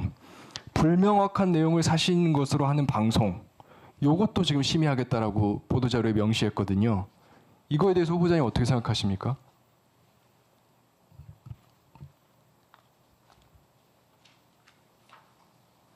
예, 조금 전에 말씀드린 것처럼 그런 언론의 자유를 침해하는 이제 뭐 행정 권한의 어떤 행사나 이것은 적절하지 않다고 저는 생각합니다. 네, 굉장히 우려가 큽니다. 이게 해외에서도요. DSA 실천 강령이라고 하는 그 중요한 권위 있는 강령이 있습니다. 여기도 허위 조작 정보에는 언론사가 취재한 기사는 포함되지 않는다라고 명시가 되어 있고요. 현행 법상으로도 지금 언론사의 경우엔 신문법 적용을 받기 때문에 지금 방심위가 이렇게 심의할 수 있는 권한이 애초에 없는 거 아니냐라는 지금 전문가들 지적까지 나오고 있어요. 그래서 지금 후보자님도 원칙적인 입장을 주셨지만 굉장히 저는 우려가 되고 그 부분에 대해서 좀 명확하게 의지를 가지시는 게 필요하다고 봅니다. 조금 더 말씀을 드리면 제 국민을 대변해서 드리는 말씀이니까 잘 들어주십시오. 이번에 작년이죠. 작년에 MBC에서 소위 말하는 바이든 날리면 보도 논란이 있었습니다. 기억하시죠? 예, 그렇습니다. 네. 그 당시에 이제 앞에 비속어, 대통령께서 직접 하신 말씀인데 앞에 비속어가 섞여 있고 뒤에 바이든 쪽팔려서 어떡하나 이렇게 자막이 나갔는데 이것을 대통령실에서 가짜 뉴스다라고 규정을 하고 그 다음 11월 9일달 2022년 11월 9일달에 MBC 기자를 전용기 탑승 불허 조치를 했습니다. 그 공권력을 행사한 것이죠. 그런데 언론의 보도가 과연 가짜 뉴스인지 아닌지 이것을 권력을 가진 사람이 스스로 판단을 해서 공권력을 행사해서 당사자한테 불이익을 준다. 이거는 지금 헌법 21조 2항에서 원래 금지하려고 했던 언론에 대한 검열, 이것에 해당할 수 있는 여지가 있어서 언론 출판의 자유를 위축한다라고 하는 굉장히 큰 우려가 되는 사건이었습니다. 그것과 지금 가짜뉴스 심의센터가 만들어지고 이 가짜뉴스 심의센터에서 방송 언론 보도까지 또 심의하겠다라고 하는 것은 지금 하나의 연장선 산에 있는 것이기 때문에 국민들로서는 당연히 우려할 수밖에 없는 상황이고요. 지금 방통위 내부에서도 계속 비판이 나오고 있습니다. 방통위 지금 방심위 직원 4명, 그다음에 방심위 팀장 직원 11명 전부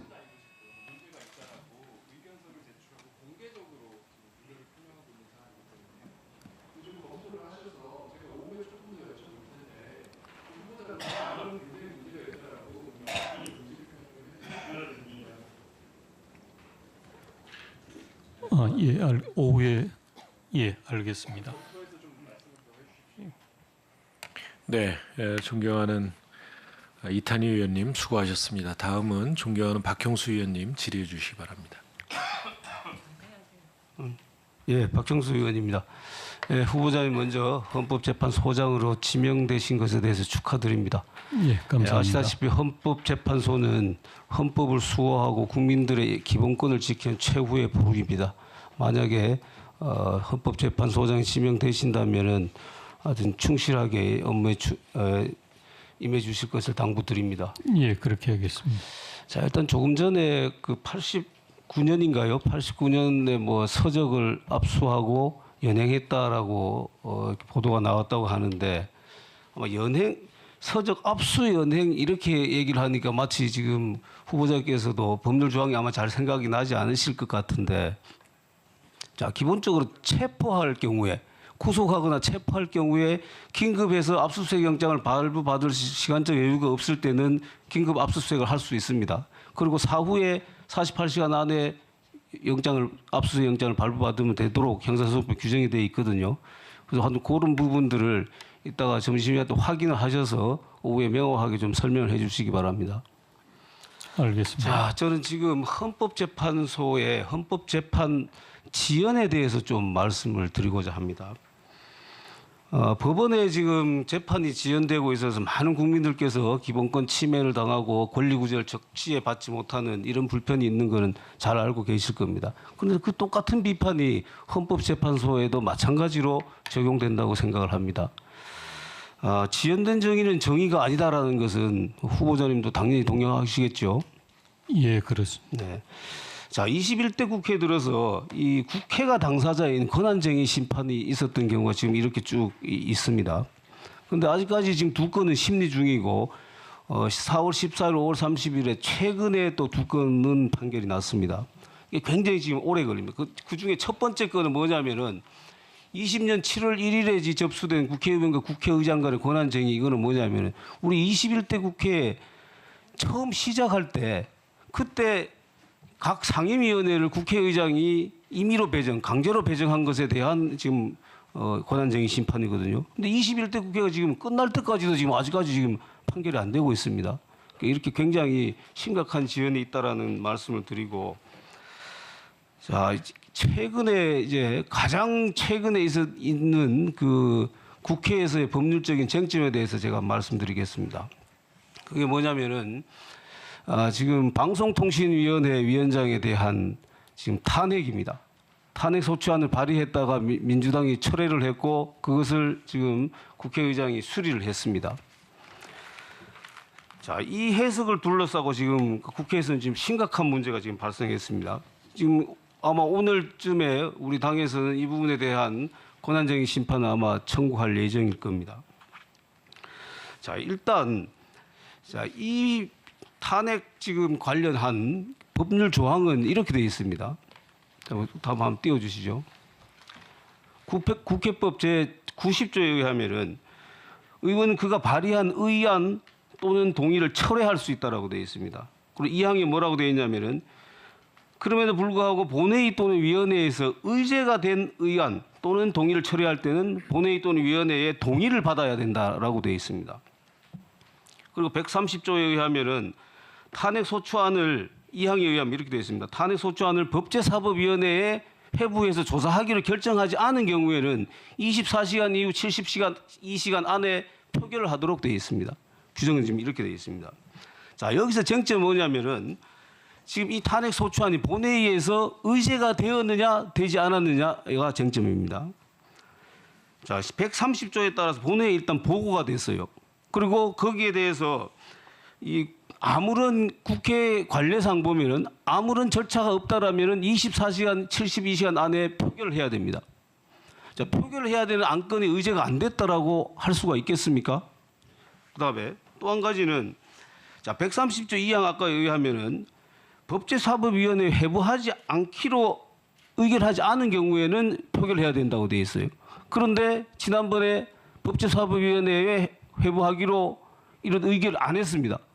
이 의결을 안 했다라는 것은 이미 의제가 됐기 때문에 의결을 안 한 것이거든요. 지금 논리상 당연히 의제가 된 것인데 지금 이게 의제가 안 됐다고 해서 동의를 철회하고 그걸 국회의장이 수리한 것은 이거는 국회법 위반다라는 것이 저의 해석이고 아마 우리 당의 해석일 겁니다. 이 부분에 대한 혹시 의견 있으시면 말씀해 주시죠. 예, 뭐 지금 국회에서 논의 중인 일에 대해서 또 조만간 이 권한쟁의 심판이 청구될 예정인 내용에 대해서 제 의견을 말씀드리기는 적절하지 않은 것 같습니다. 자, 이 부분도 아마 이건 당연한 법률적인 기결인데 말씀하시기가 좀 곤란하시겠지만은 자, 이렇게 돼서 원래 이 안건은 24시간, 72시간 안에 의결되지 않으면 폐기된 것입니다. 폐기가 됐을 때 다시 이 발의를 하는 것은 일사부재에 의해서 같은 회기 내에 다시 이 안건을 발의하고 처리하는 것은 일사부재의 원칙에 의해 가지고 지금 당연히 이거는 허용되지 않는 것이거든요. 이 부분에 대한 답변도 하시기 어렵겠죠. 예, 그렇습니다. 자, 지금 이 부분에 대한 답변은 현재 지금 소장 후보자로서 또는 이 사건을 담당해야 될 헌법재판관으로서 답변하기 어렵다는 건 저는 충분히 이해를 합니다. 자, 그런데 이 부분은 명확하게 답변을 하셔야 돼요. 뭐냐면은, 자, 이 사건이 지금 권한쟁의 심판에 들어갔을 때 헌법재판소에서는 이달 11월 30일 이전에 여기에 대한 판단을 해야 됩니다.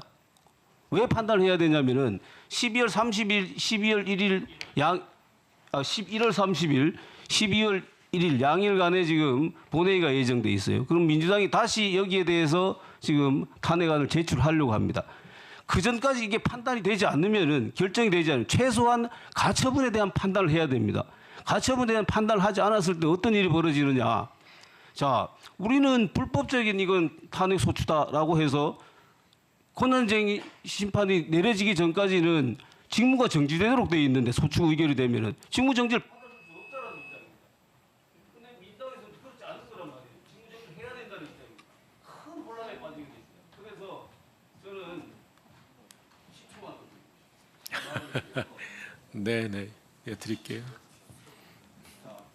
분명히 저는 헌법재판소장 드리세요. 네.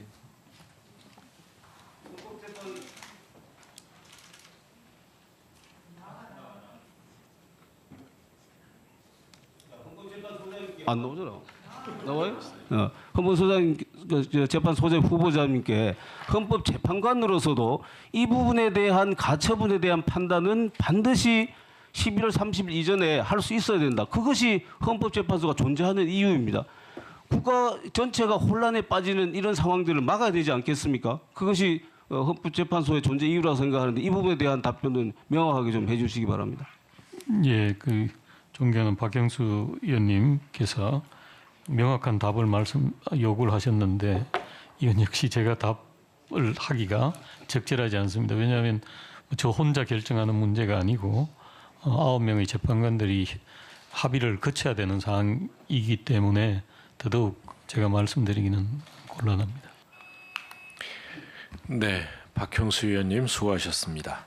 다음은 존경하는 진선미 의원님 질의해 주시기 바랍니다.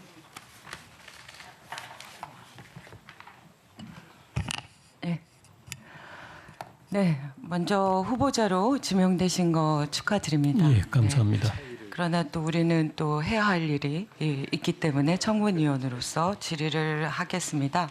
그런데 먼저 앞에서 저희 국회에서 이슈가 되고 있는 사건에 대해서 굳이 답변을 요구하지 않겠습니다. 그러나 또 팩트를 조금 더 정리를 해야 될 것 같습니다.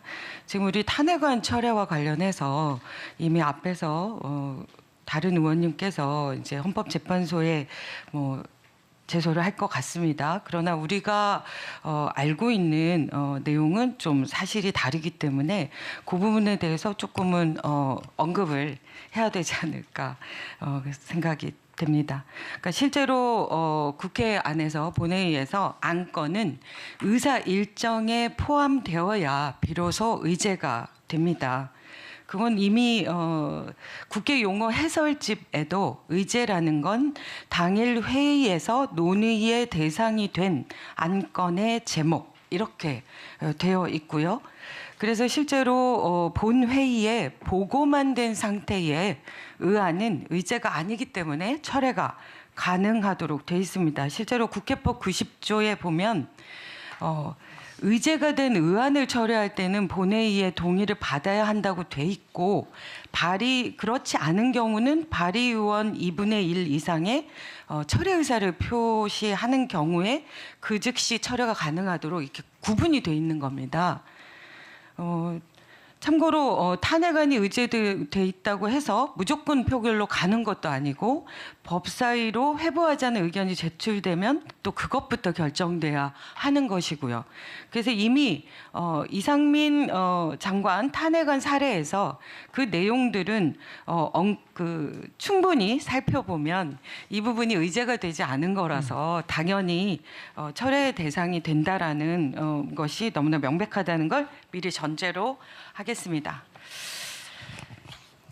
그리고 지금 후보님에 대해서 앞에서도 이제 질의가 조금 유사한 질의가 있었습니다만 저는 후보자께서 실제로 부모님들에 대한 재산 내역에 대해서 2007년 이후에 단 한 번도 공식적으로 등록한 적은 없으시죠? 예, 그렇습니다. 네, 그렇습니다. 실제로 공직자윤리법 시행령의 재산신고 고지 거부 요건은 일단 피부양자가 아니어야 하고 독립적인 생계를 유지해야 된다고 돼 있습니다. 그래서 실제로 후보자께서 적극적으로 고지 거부 신청을 하시면서 부모가 독립적인 생계를 유지하고 있다라는 걸 스스로 입증하셨어요. 맞죠? 2019년부터 2021년까지 예. 고지 거부 신청안에 이렇게 돼 있습니다. 그런데 건강보험공단 자료를 보면은 후보자께서는 실제로 2001년부터 현재까지 23년 동안 부모님을 모두 건강보험 직장 가입자 피부양자로 등재해 놓고 계신데 맞죠? 예, 그렇습니다. 네. 우리 이렇게 되면 당연히 이제 부모님들은 지역적인 재산이 있다 하더라도 보험료를 별도로 납부하지 않고 건강보험 혜택을 누릴 수 있게 됩니다. 그런데 이제 후보자께서는 2001년도부터 저희가 확인해 보니까 대구지방법원 부장판사로 발령이 나서 함께 사시면서 피부양자로 등재를 하신 것 같아요. 그런데 2003년 2월에는 수원으로 발령이 나서 동거 관계가 아니게 됐죠. 관련된 규정에 따르면 실제로 피부양자, 그러니까 이 직장 가입자의 피부양자 자격 인정 기준은 너무나 명백하게 돼 있습니다. 그러면 실제로 후보자께서 이 상황에서 봤을 때 본인이 고지 거부를 하면서 주장하셨던 이 내용과 관련했을 때 과연 직장 가입자의 피부양자의 자격을 갖추고 있다고 보십니까? 예, 이 점은 제가 전혀 생각하지 못했던 점이기 때문에 네. 적답을 드리기가 어려운 점을 좀 양해해 주시기 바랍니다. 한번 추후에 검토해 보겠습니다. 즉답을 주시기 예. 어렵다. 네, 그러면 저희가 일단 설명을 드려보도록 예. 하겠습니다. 그렇다고 하면 이 부분에 대해서도 우리가 볼 때는 피부양자가 아니고 독립생계가 가능하기 때문에 수십 년 동안 직장 가입자로서 일반 사람들과 비교해 봤을 때 보험료를 혜택만 받은 거다 이렇게 저희는 판단이 되고 있고요. 이제 그것과 관련해서 실제로 후보자께서 10월 18일에 지명이 되셨죠. 그래서 아마 청문회를 준비하시면서 수정 신고를 하셨어요. 그게 10월 26, 27일에 부모와 생계를 같이 하지 않은 부모를 부양가족으로 해서 이 소득공제를 받은 것이 문제다라고 판단해서 이 부분을 수정 신고해가지고 추가 금액을 납부하신 게 있는데 맞죠? 예, 그렇습니다. 그런데 이 부분과 관련해서 저희들이 판단할 때는 의료비 세액 공제 부분도 있습니다. 이것도 굉장히 큰 금액으로 돼 있고요. 그러면 이게 전체적으로 아까 말씀드린 것처럼 부모들의 재산의 그 고지 거부를 할 때 후보자께서 적극적으로 주장하신, 그러니까 독립생계를 유지하고 있고 피부양자가 아니라고 하셨으면서 한편으로는 굉장히 큰 금액으로 우리가 늘 직장에서 그만두게 될 때 제일 고민이 보험료가 갑자기 높아지는 것에 대한 고민인 겁니다. 근데 그 부분에 관해서는 여전히 그분들이 피부양자로 돼서 건보에서 보험료를 납부하지 않고 그리고 인적 공제와 의료비 공제를 후보자께서 계속 해오셨어요. 이 부분은 굉장히 모순되잖아요. 그것에 대해서 어떻게 생각하십니까? 예, 아까 말씀드린 것처럼 두 분이 연세가 아주 많으시고 건강이 안 좋으시기 때문에 다른 별도의 소득은 없는 걸로 저도 알고 있고요. 그 자녀들이 부모님을 부양하고 있습니다. 서로 역할을 나눠서 부양하고 있고, 제가 3개년만 수정 신고한 이유는 2019년까지는 저하고 같이 생활비를 다 부담을 했었는데 2020년부터 그 서로 방식을 바꿨습니다. 그래서 그 점 때문에 지적하는 분이 있어서 논란의 여지가 있다면은 그 인정하고 수정 신고를 하겠다 해서 3년치의 수정 신고를 하게 된 것입니다. 건강보험 문제는 아까 말씀드린 것처럼 전혀 제가 생각을 하지 못했던 부분을 말씀하신 겁니다. 예. 네, 그러면 나중에 답변을 해주시면 좋겠습니다. 네. 네, 질문하겠습니다. 진선미 의원님 수고하셨습니다. 다음은 존경하는 서범수 의원님. 서범수입니다. 네. 아, 네, 헷갈려요. 네, 질의해 주시기 바랍니다. 예, 울산 울주군 출신 서범수입니다. 먼저 후보자 지명되신 걸 축하를 드립니다. 예, 감사합니다. 오늘 우리 후보자님께서 인사청문회에 임하는 모습을 보면서 참 솔직하게 답변을 하신다. 위장 진입이나 이런 부분에 대해서. 그래서 국민들께서도 많이 진정성을 느끼실 거다라고 저는 생각을 합니다. 이런 스탠스를 계속 좀 유지를 해 주십사. 예, 알겠습니다. 그리고 2018년에 헌법재판관의 인사청문회는 통과를 하셨지 않습니까? 혹시 그때 몇 표 중에 몇 표 찬성으로 이 통과하신 걸 기억을 하십니까? 표수는 제가 솔직히 기억하지 못합니다. 그때 제가 확인한 바 238표 중에 201표 찬성으로 하셨고, 그다음에 오늘 그 인사 말씀해 보니까 그 헌법재판관 취임을 하면서 사회 통합과 국민의 기본권 보장을 위해서 노력을 하겠다라고 말씀을 하셨습니다. 그래서 이와 관련해서 국한에서 정말로 5년간 헌법재판관으로 있으시면서 사회 통합과 국민의 기본권 보장이 가장 기억에 남는 뭐 심판 결정이라든지 이런 게 좀 있습니까? 한번. 헌법재판소 결정이라는 게 뭐 재판관 한 사람의 노력으로 이루어지는 것은 아닙니다. 다만 제가 관여했던 것 중에 굳이 말씀을 드린다면 65세 미만 장애인의 경우에 노인성 질환에 걸리게 되면 활동 지원을 제한을 했었습니다. 그래서 그런 조항에 대해서 위헌 결정을 함으로써 아마 그 이후에는 활동 지원을 받는 것으로 알고 있습니다. 사회적 약자에 대한 부분. 약자에 대한 배려 결정이라고 저는 할 수 있다고 생각합니다. 보통 언론에서 보면 우리 후보자님을 원칙주의자 내지는 또 우리 아까 우리 야당 의원님께서도 보수주의자라고 말씀을 하십니다. 물론 보수나 진보에 대한 명확한 기준은 없습니다. 어떤 게 보수인지 어떤 게 진보인지 명확하게 딱 부러진 기준은 없습니다만 우리 후보자님 그 보수주의자라는 말에 동의를 하십니까? 그리고 저는 생각에 왜 인권이나 사회적 약자에 대한 부분은 늘상 진보라든지 보수는 아니다. 보수는 거기에 관심이 없다라고 이야기를 하는 건지 이해가 안 된다.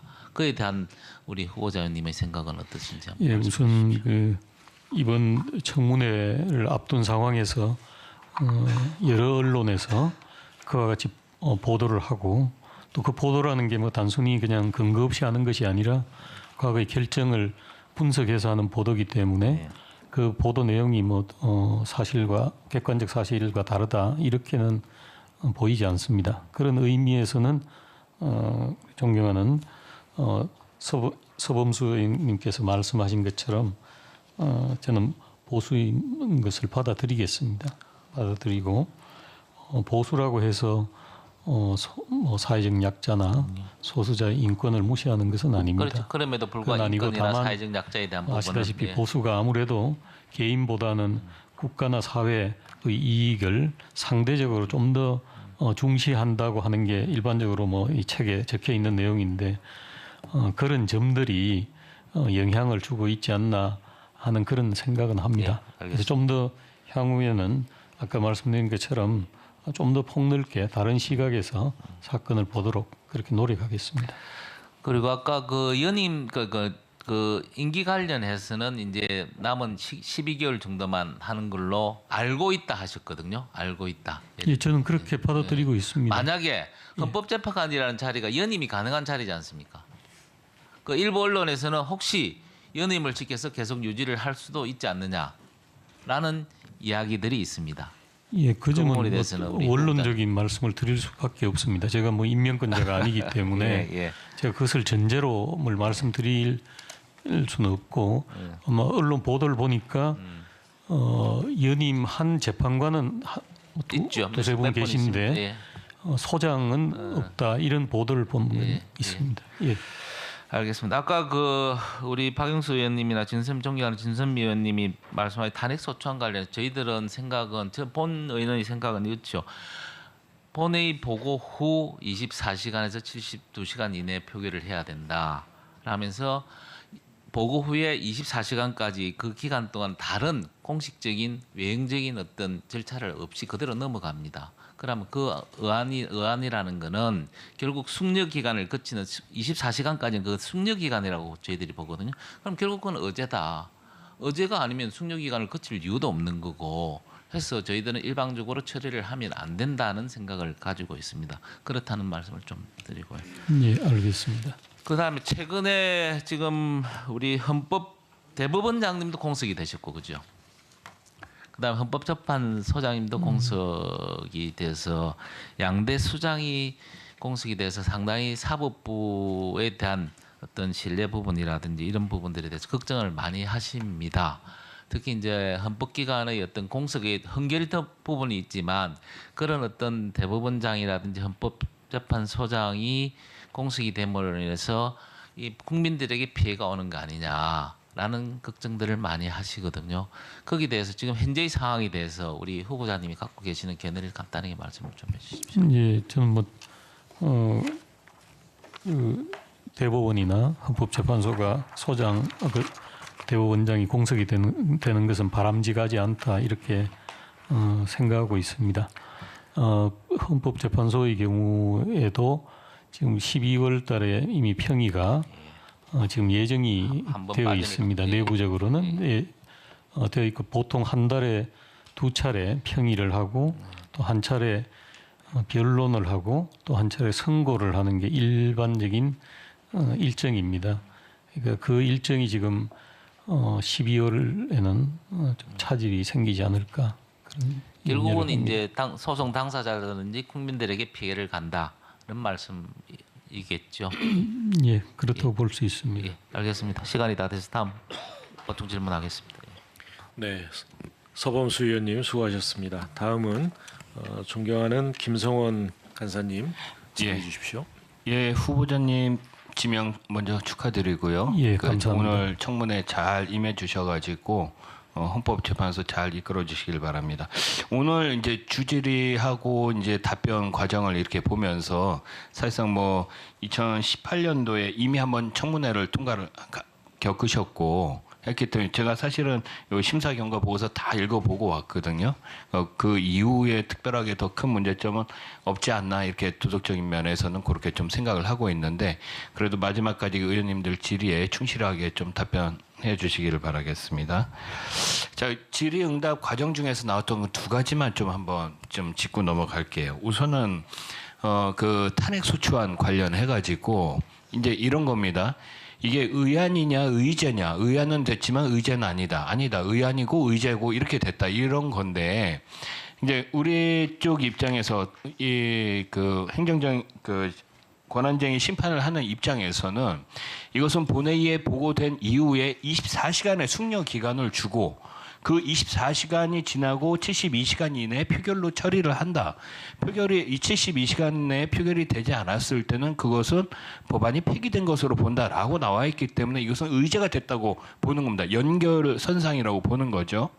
근데 또 다른 한쪽에서는 아니 의제는 안 됐고 의안이 됐기 때문에 의안 접수했다가 그 다음에 취하한 거다 이렇게 된 거거든요 지금. 국민들은 어떻게 생각하냐면은 이런 거는 빨리 결단을 해줘야지 된다. 우리 아까 박형수 의원님께서도 말씀하셨지만은 11월 30일 날 다시 한쪽에서는 접수를 하려고 하는데 그것이 통과됐을 때 권한도 없고 어떠한 당위성도 없는데 그것이 만약에 통과가 됐다고 하면 사회적 혼란이 얼마나 크겠냐 이러한 입장입니다. 이랬을 때 헌법재판소에서 이러한 권한쟁의 심판은 빨리 해줘야지 되는데 아까 뭐 아시지 않습니까? 21대 국회에 처음 들어와서 7월 달에 했던 게 아직도 결론이 안 나고 있는 상황이고 이런 거는 국민들이 봤을 때 납득이 안 되지 않겠습니까? 소장님, 그러니까 제가 내용을 가지고 얘기를 하는 건 아닙니다. 그런 어떤 시기에 대해서 소장님 생각은 좀 어떻게 생각하세요? 예, 아까 말씀드린 것처럼 이 특정 사안에 관한 제 의견을 말씀드리는 건 적절하지 않은 것 같습니다. 소장님, 사안에 대해서 가부를 말씀드리는 게 아니라요. 일반론적으로 예. 신속히 처리돼야 된다는 데 대해서는 그럼요. 그러니까 제 생각에는 예, 그런 거는 그러니까 혼란이 예상됐으면 그런 거라도 일종의 우리 패스트트랙 하듯이 좀 빨리 처리할 수 있는 방법 이런 거 없나 싶기도 하고 한번 방법을 한번 강구해 보시는 건 어떨까 싶습니다. 예, 유념해서 듣겠습니다. 예. 그 다음에 이제 두 번째 아까 경제민주화 헌법 119조 경제민주화 조항에 관련해서 얘기가 나왔는데 제가 알고 있는 헌법 119조의 경제민주화라는 조항이 들어간 것은 그동안에 어떤 중앙부처 권력에 의해서 관치금융에 되어 있던 그런 그 경제 상황을 경제 민주화를 통해 가지고 실질적으로 우리가 그 자유민주주의 시장경제 체제를 더 활성화시키라 이러한 의미로 경제 민주화 조항이 들어갔다고 저는 알고 있거든요. 근데 지금은 어떻게 되면 그것에 대한 해석이 거의 뭐 전가의 보도처럼 지금에 사용되고 있다는 그런 의견들도 상당히 많습니다. 혹시 이 점에 대해서 소장님 뭐 의견은 좀 어떠신지 한번 듣고 싶습니다. 예, 제가 뭐 아니면은 그 부분에 대해서는 이따 오후에 한번 좀 답변을 제가 듣도록 하겠습니다. 좀 더 한번 숙고를 하시고요. 자, 그 다음에 이제 좀 저거 할 거는 이제 국민들께서 궁금하게 생각하시는 부분이 아니 이렇게 헌법재판소장 인사청문회를 하는데 임기가 잔여 임기 10개월 정도밖에 안 된다라고 하는 것에 대해서 우리 국민들은 상당히 의아하게 생각을 합니다. 그래서 이 부분은 좀 정확하게 알려드릴 그런 청문회를 통해서 알려드려야지 되겠다 이런 생각이 듭니다. 우선은 과거 헌재 소장의 임기를 보면 1대서부터 4대까지 소장의 임기가 모두 6년이었잖아요. 그때 예, 됐었고 이제 5대 소장이었던 박한철 소장 때서부터 재판관 재임 중에 소장에 임명되면서 재판관의 자녀 임기까지 소장으로 임기 마치지 않았습니까? 그렇게 하다 보니까 이제 문재인 정부 때 이진성 소장 역시 임기가 10개월 정도 됐었고요. 자, 이렇게 됐을 때 그 당시에도 이제 지금 임기 논란이 조금 있어가지고 제가 좀 말씀드리는 거거든요. 이제 그 당시에 이제 민주당 의원들이나 민주당 논평이나 뭐 이런 것을 인터뷰를 봤을 때 상당히 합리적인 인사다. 또 헌법재판소장 공백에 따른 비정상적인 헌법재판소 체제를 정상화시키기 위한 결정이었다. 이런 식으로 이렇게 나왔단 말입니다. 똑같아요, 지금도. 결국은 헌법재판소 체제를 정상화시키기 위한 결정이었다고 저도 생각하는데 사실은 이제 민주당도 이런 취지에 공감을 하는 것 같습니다. 왜냐하면 지금 이탄희 의원님께서도 이제 대표 발의하시고 보니까 강민정 의원님께서도 이제 공동 발의하셨는데 헌재 소장 임기를 재판관의 남은 임기로 하자 이런 법안도 이렇게 좀 제출되어 있더라고요. 그래갖고 제가 봤을 때 이 헌법 소장의 임기 문제 이것에 대해서 물론 당사자 후보이기는 하지만은 후보자의 견해는 좀 어떠신지 한번 듣고 싶습니다. 예, 후보자로서 제 임기에 관해서 말씀드리는 것은 적절하지 않고요. 그냥 일반론적으로 헌법재판소 업무 안정을 위해서 또 사법 독립이라는 차원에서 보면 이 임기를 명확하게 법에 규정하는 것이 필요하다고 생각합니다. 다만 보니까 이 대법원장, 대법관, 또 헌법재판관은 전부 헌법에 규정이 되어 있어서 그런 점까지도 국회에서 논의하시는 게 필요하지 않나 그런 생각이 듭니다. 예, 알겠습니다. 이상입니다. 네, 수고하셨습니다. 다음은 주질의 마지막 순서입니다. 송기현 간사님 질의해 주십시오. 네, 강원 원주울의 송기현 의원입니다. 네, 후보자님, 좀 전에 그 헌법재판소의 그 업무 지정 문제에 대해서 말씀을 하셨는데, 지금 소장 결혼보다는 재판관 한 분이 없는 게 더 문제가 아닐까요? 소장이 안 계셔도 대행으로 해가지고 예정돼 있는 평이나 변론 다 할 수 있거든요. 근데 재판관이 한 명 없잖아요. 예, 그렇습니다. 지금 그게 더 문제고, 원래 9명이 돼가지고 이게 333으로 돼서 해야 되는데, 그중에 한 명이 이제 빠지게 되면 333으로 지명되게 돼 있는 그거에 대한 그 가치 이런 것이 잘못되기 때문에, 왜곡됐기 때문에 소장을 임명하는 것보다는 재판관을 빨리 지명해서 9명을 채우는 것이 훨씬 더 중요하다는 건 제 생각입니다. 어떻습니까? 예, 소장 한 사람 또 뭐 재판관 한 사람의 문제가 아니라 9명 하여튼 전체가 재판에 관여할 수 있는 게 필요하다. 훨씬 더 중요하겠죠. 소장이야. 어느 것이 더 중요하다는 소장이야 사실 전에 누가 이제 헌법조에서 와가지고 빨리 해달라고 얘기했는데, 소장님은 안 계셔도 대행으로 하면 다 됩니다. 자, 후보자님, 그 헌법재판소장이나 대법원장이 가져야 할 덕목 중에서 가장 중요한 것이, 저는 헌법재판소나 대법원이 독립성을 그러니까 지킬 수 있느냐, 소장이나 대법원장 그걸 해야 되는 것이 가장 큰 덕목이다. 저는 그렇게 생각하는데, 여기에 대해서 후보자님 생각 어떠십니까? 예, 저 역시 존경하는 송기현 의원님 지적과 같은 생각입니다. 그 후보자님 스스로 평가할 때 후보자님께서 헌법재판소의 독립을 지키기에 자신 있다, 적격이다 이렇게 생각하십니까? 제가 제 스스로를 평가하는 것은 좀 적절하지 않은 것 같고, 다만 저도 법관으로 또 재판관으로 한 35년 근무를 하면서 재판 독립에 대해서는 어느 누구보다도 그 나름대로의 소신을 가지고 일을 해왔습니다. 그나마 우리나라의 대부분 법관과 재판관, 대법관들이 다 마찬가지라고 생각합니다. 그 이상 중요한 덕목은 없습니다. 그렇죠. 예, 저도 그렇기 때문에 저도 앞으로 소장이 됐든 재판관이 됐든 이런 그 공직의 사법부에 있는 한은 재판 독립을 위해서 최대한 노력하겠다 이 말씀을 드립니다. 저도 그렇게 생각하고, 그동안 우리 후보자님이 들어온 평판에 대해서 거기에 신뢰가 가는 것도 맞기도 하고, 그러니까 지난번에 재판관 임명 동의할 때 저도 후보자님 동의를 해드렸고 그렇게 했는데, 오늘 문제가 된 여러 건을 좀 보니까 과연 그럴까에 대한 의심이 좀 들어서 여쭤봅니다. 예. 오전에 이탄희 의원님 질문할 때 나왔던 인천에 있었던 사건 같은 경우에 분명히 해줘야 될 것 같습니다. 그거 영장에 의한 압수수색이라는 건 헌법에 규정된 것처럼 가장 근본적인 법치주의 원칙입니다. 후보자님께서 판사로 계시면서 그게 위반되는 것을 봤을 때 그것을 묻고 했다든지 해서 그것이 덮어졌다면, 잘못된 걸 덮었다고 하면 굉장히 큰 문제가 됩니다. 이건 단순한 문제가 아닙니다. 아까 다른 분 말씀하신 것처럼 이거 어제 확인하셔서 이게 긴급 압수수색 때문에 된 거였다고 하면 그런 데는 문제가 없지만, 그렇지 않다고 하면 굉장히 문제가 되는 겁니다. 사법기관에, 그 수사기관에 불법을 덮어준 게 되거든요. 그것도 굉장히 문제가 되기 때문에 분명히 확인해서 알려주시기 부탁드리고요.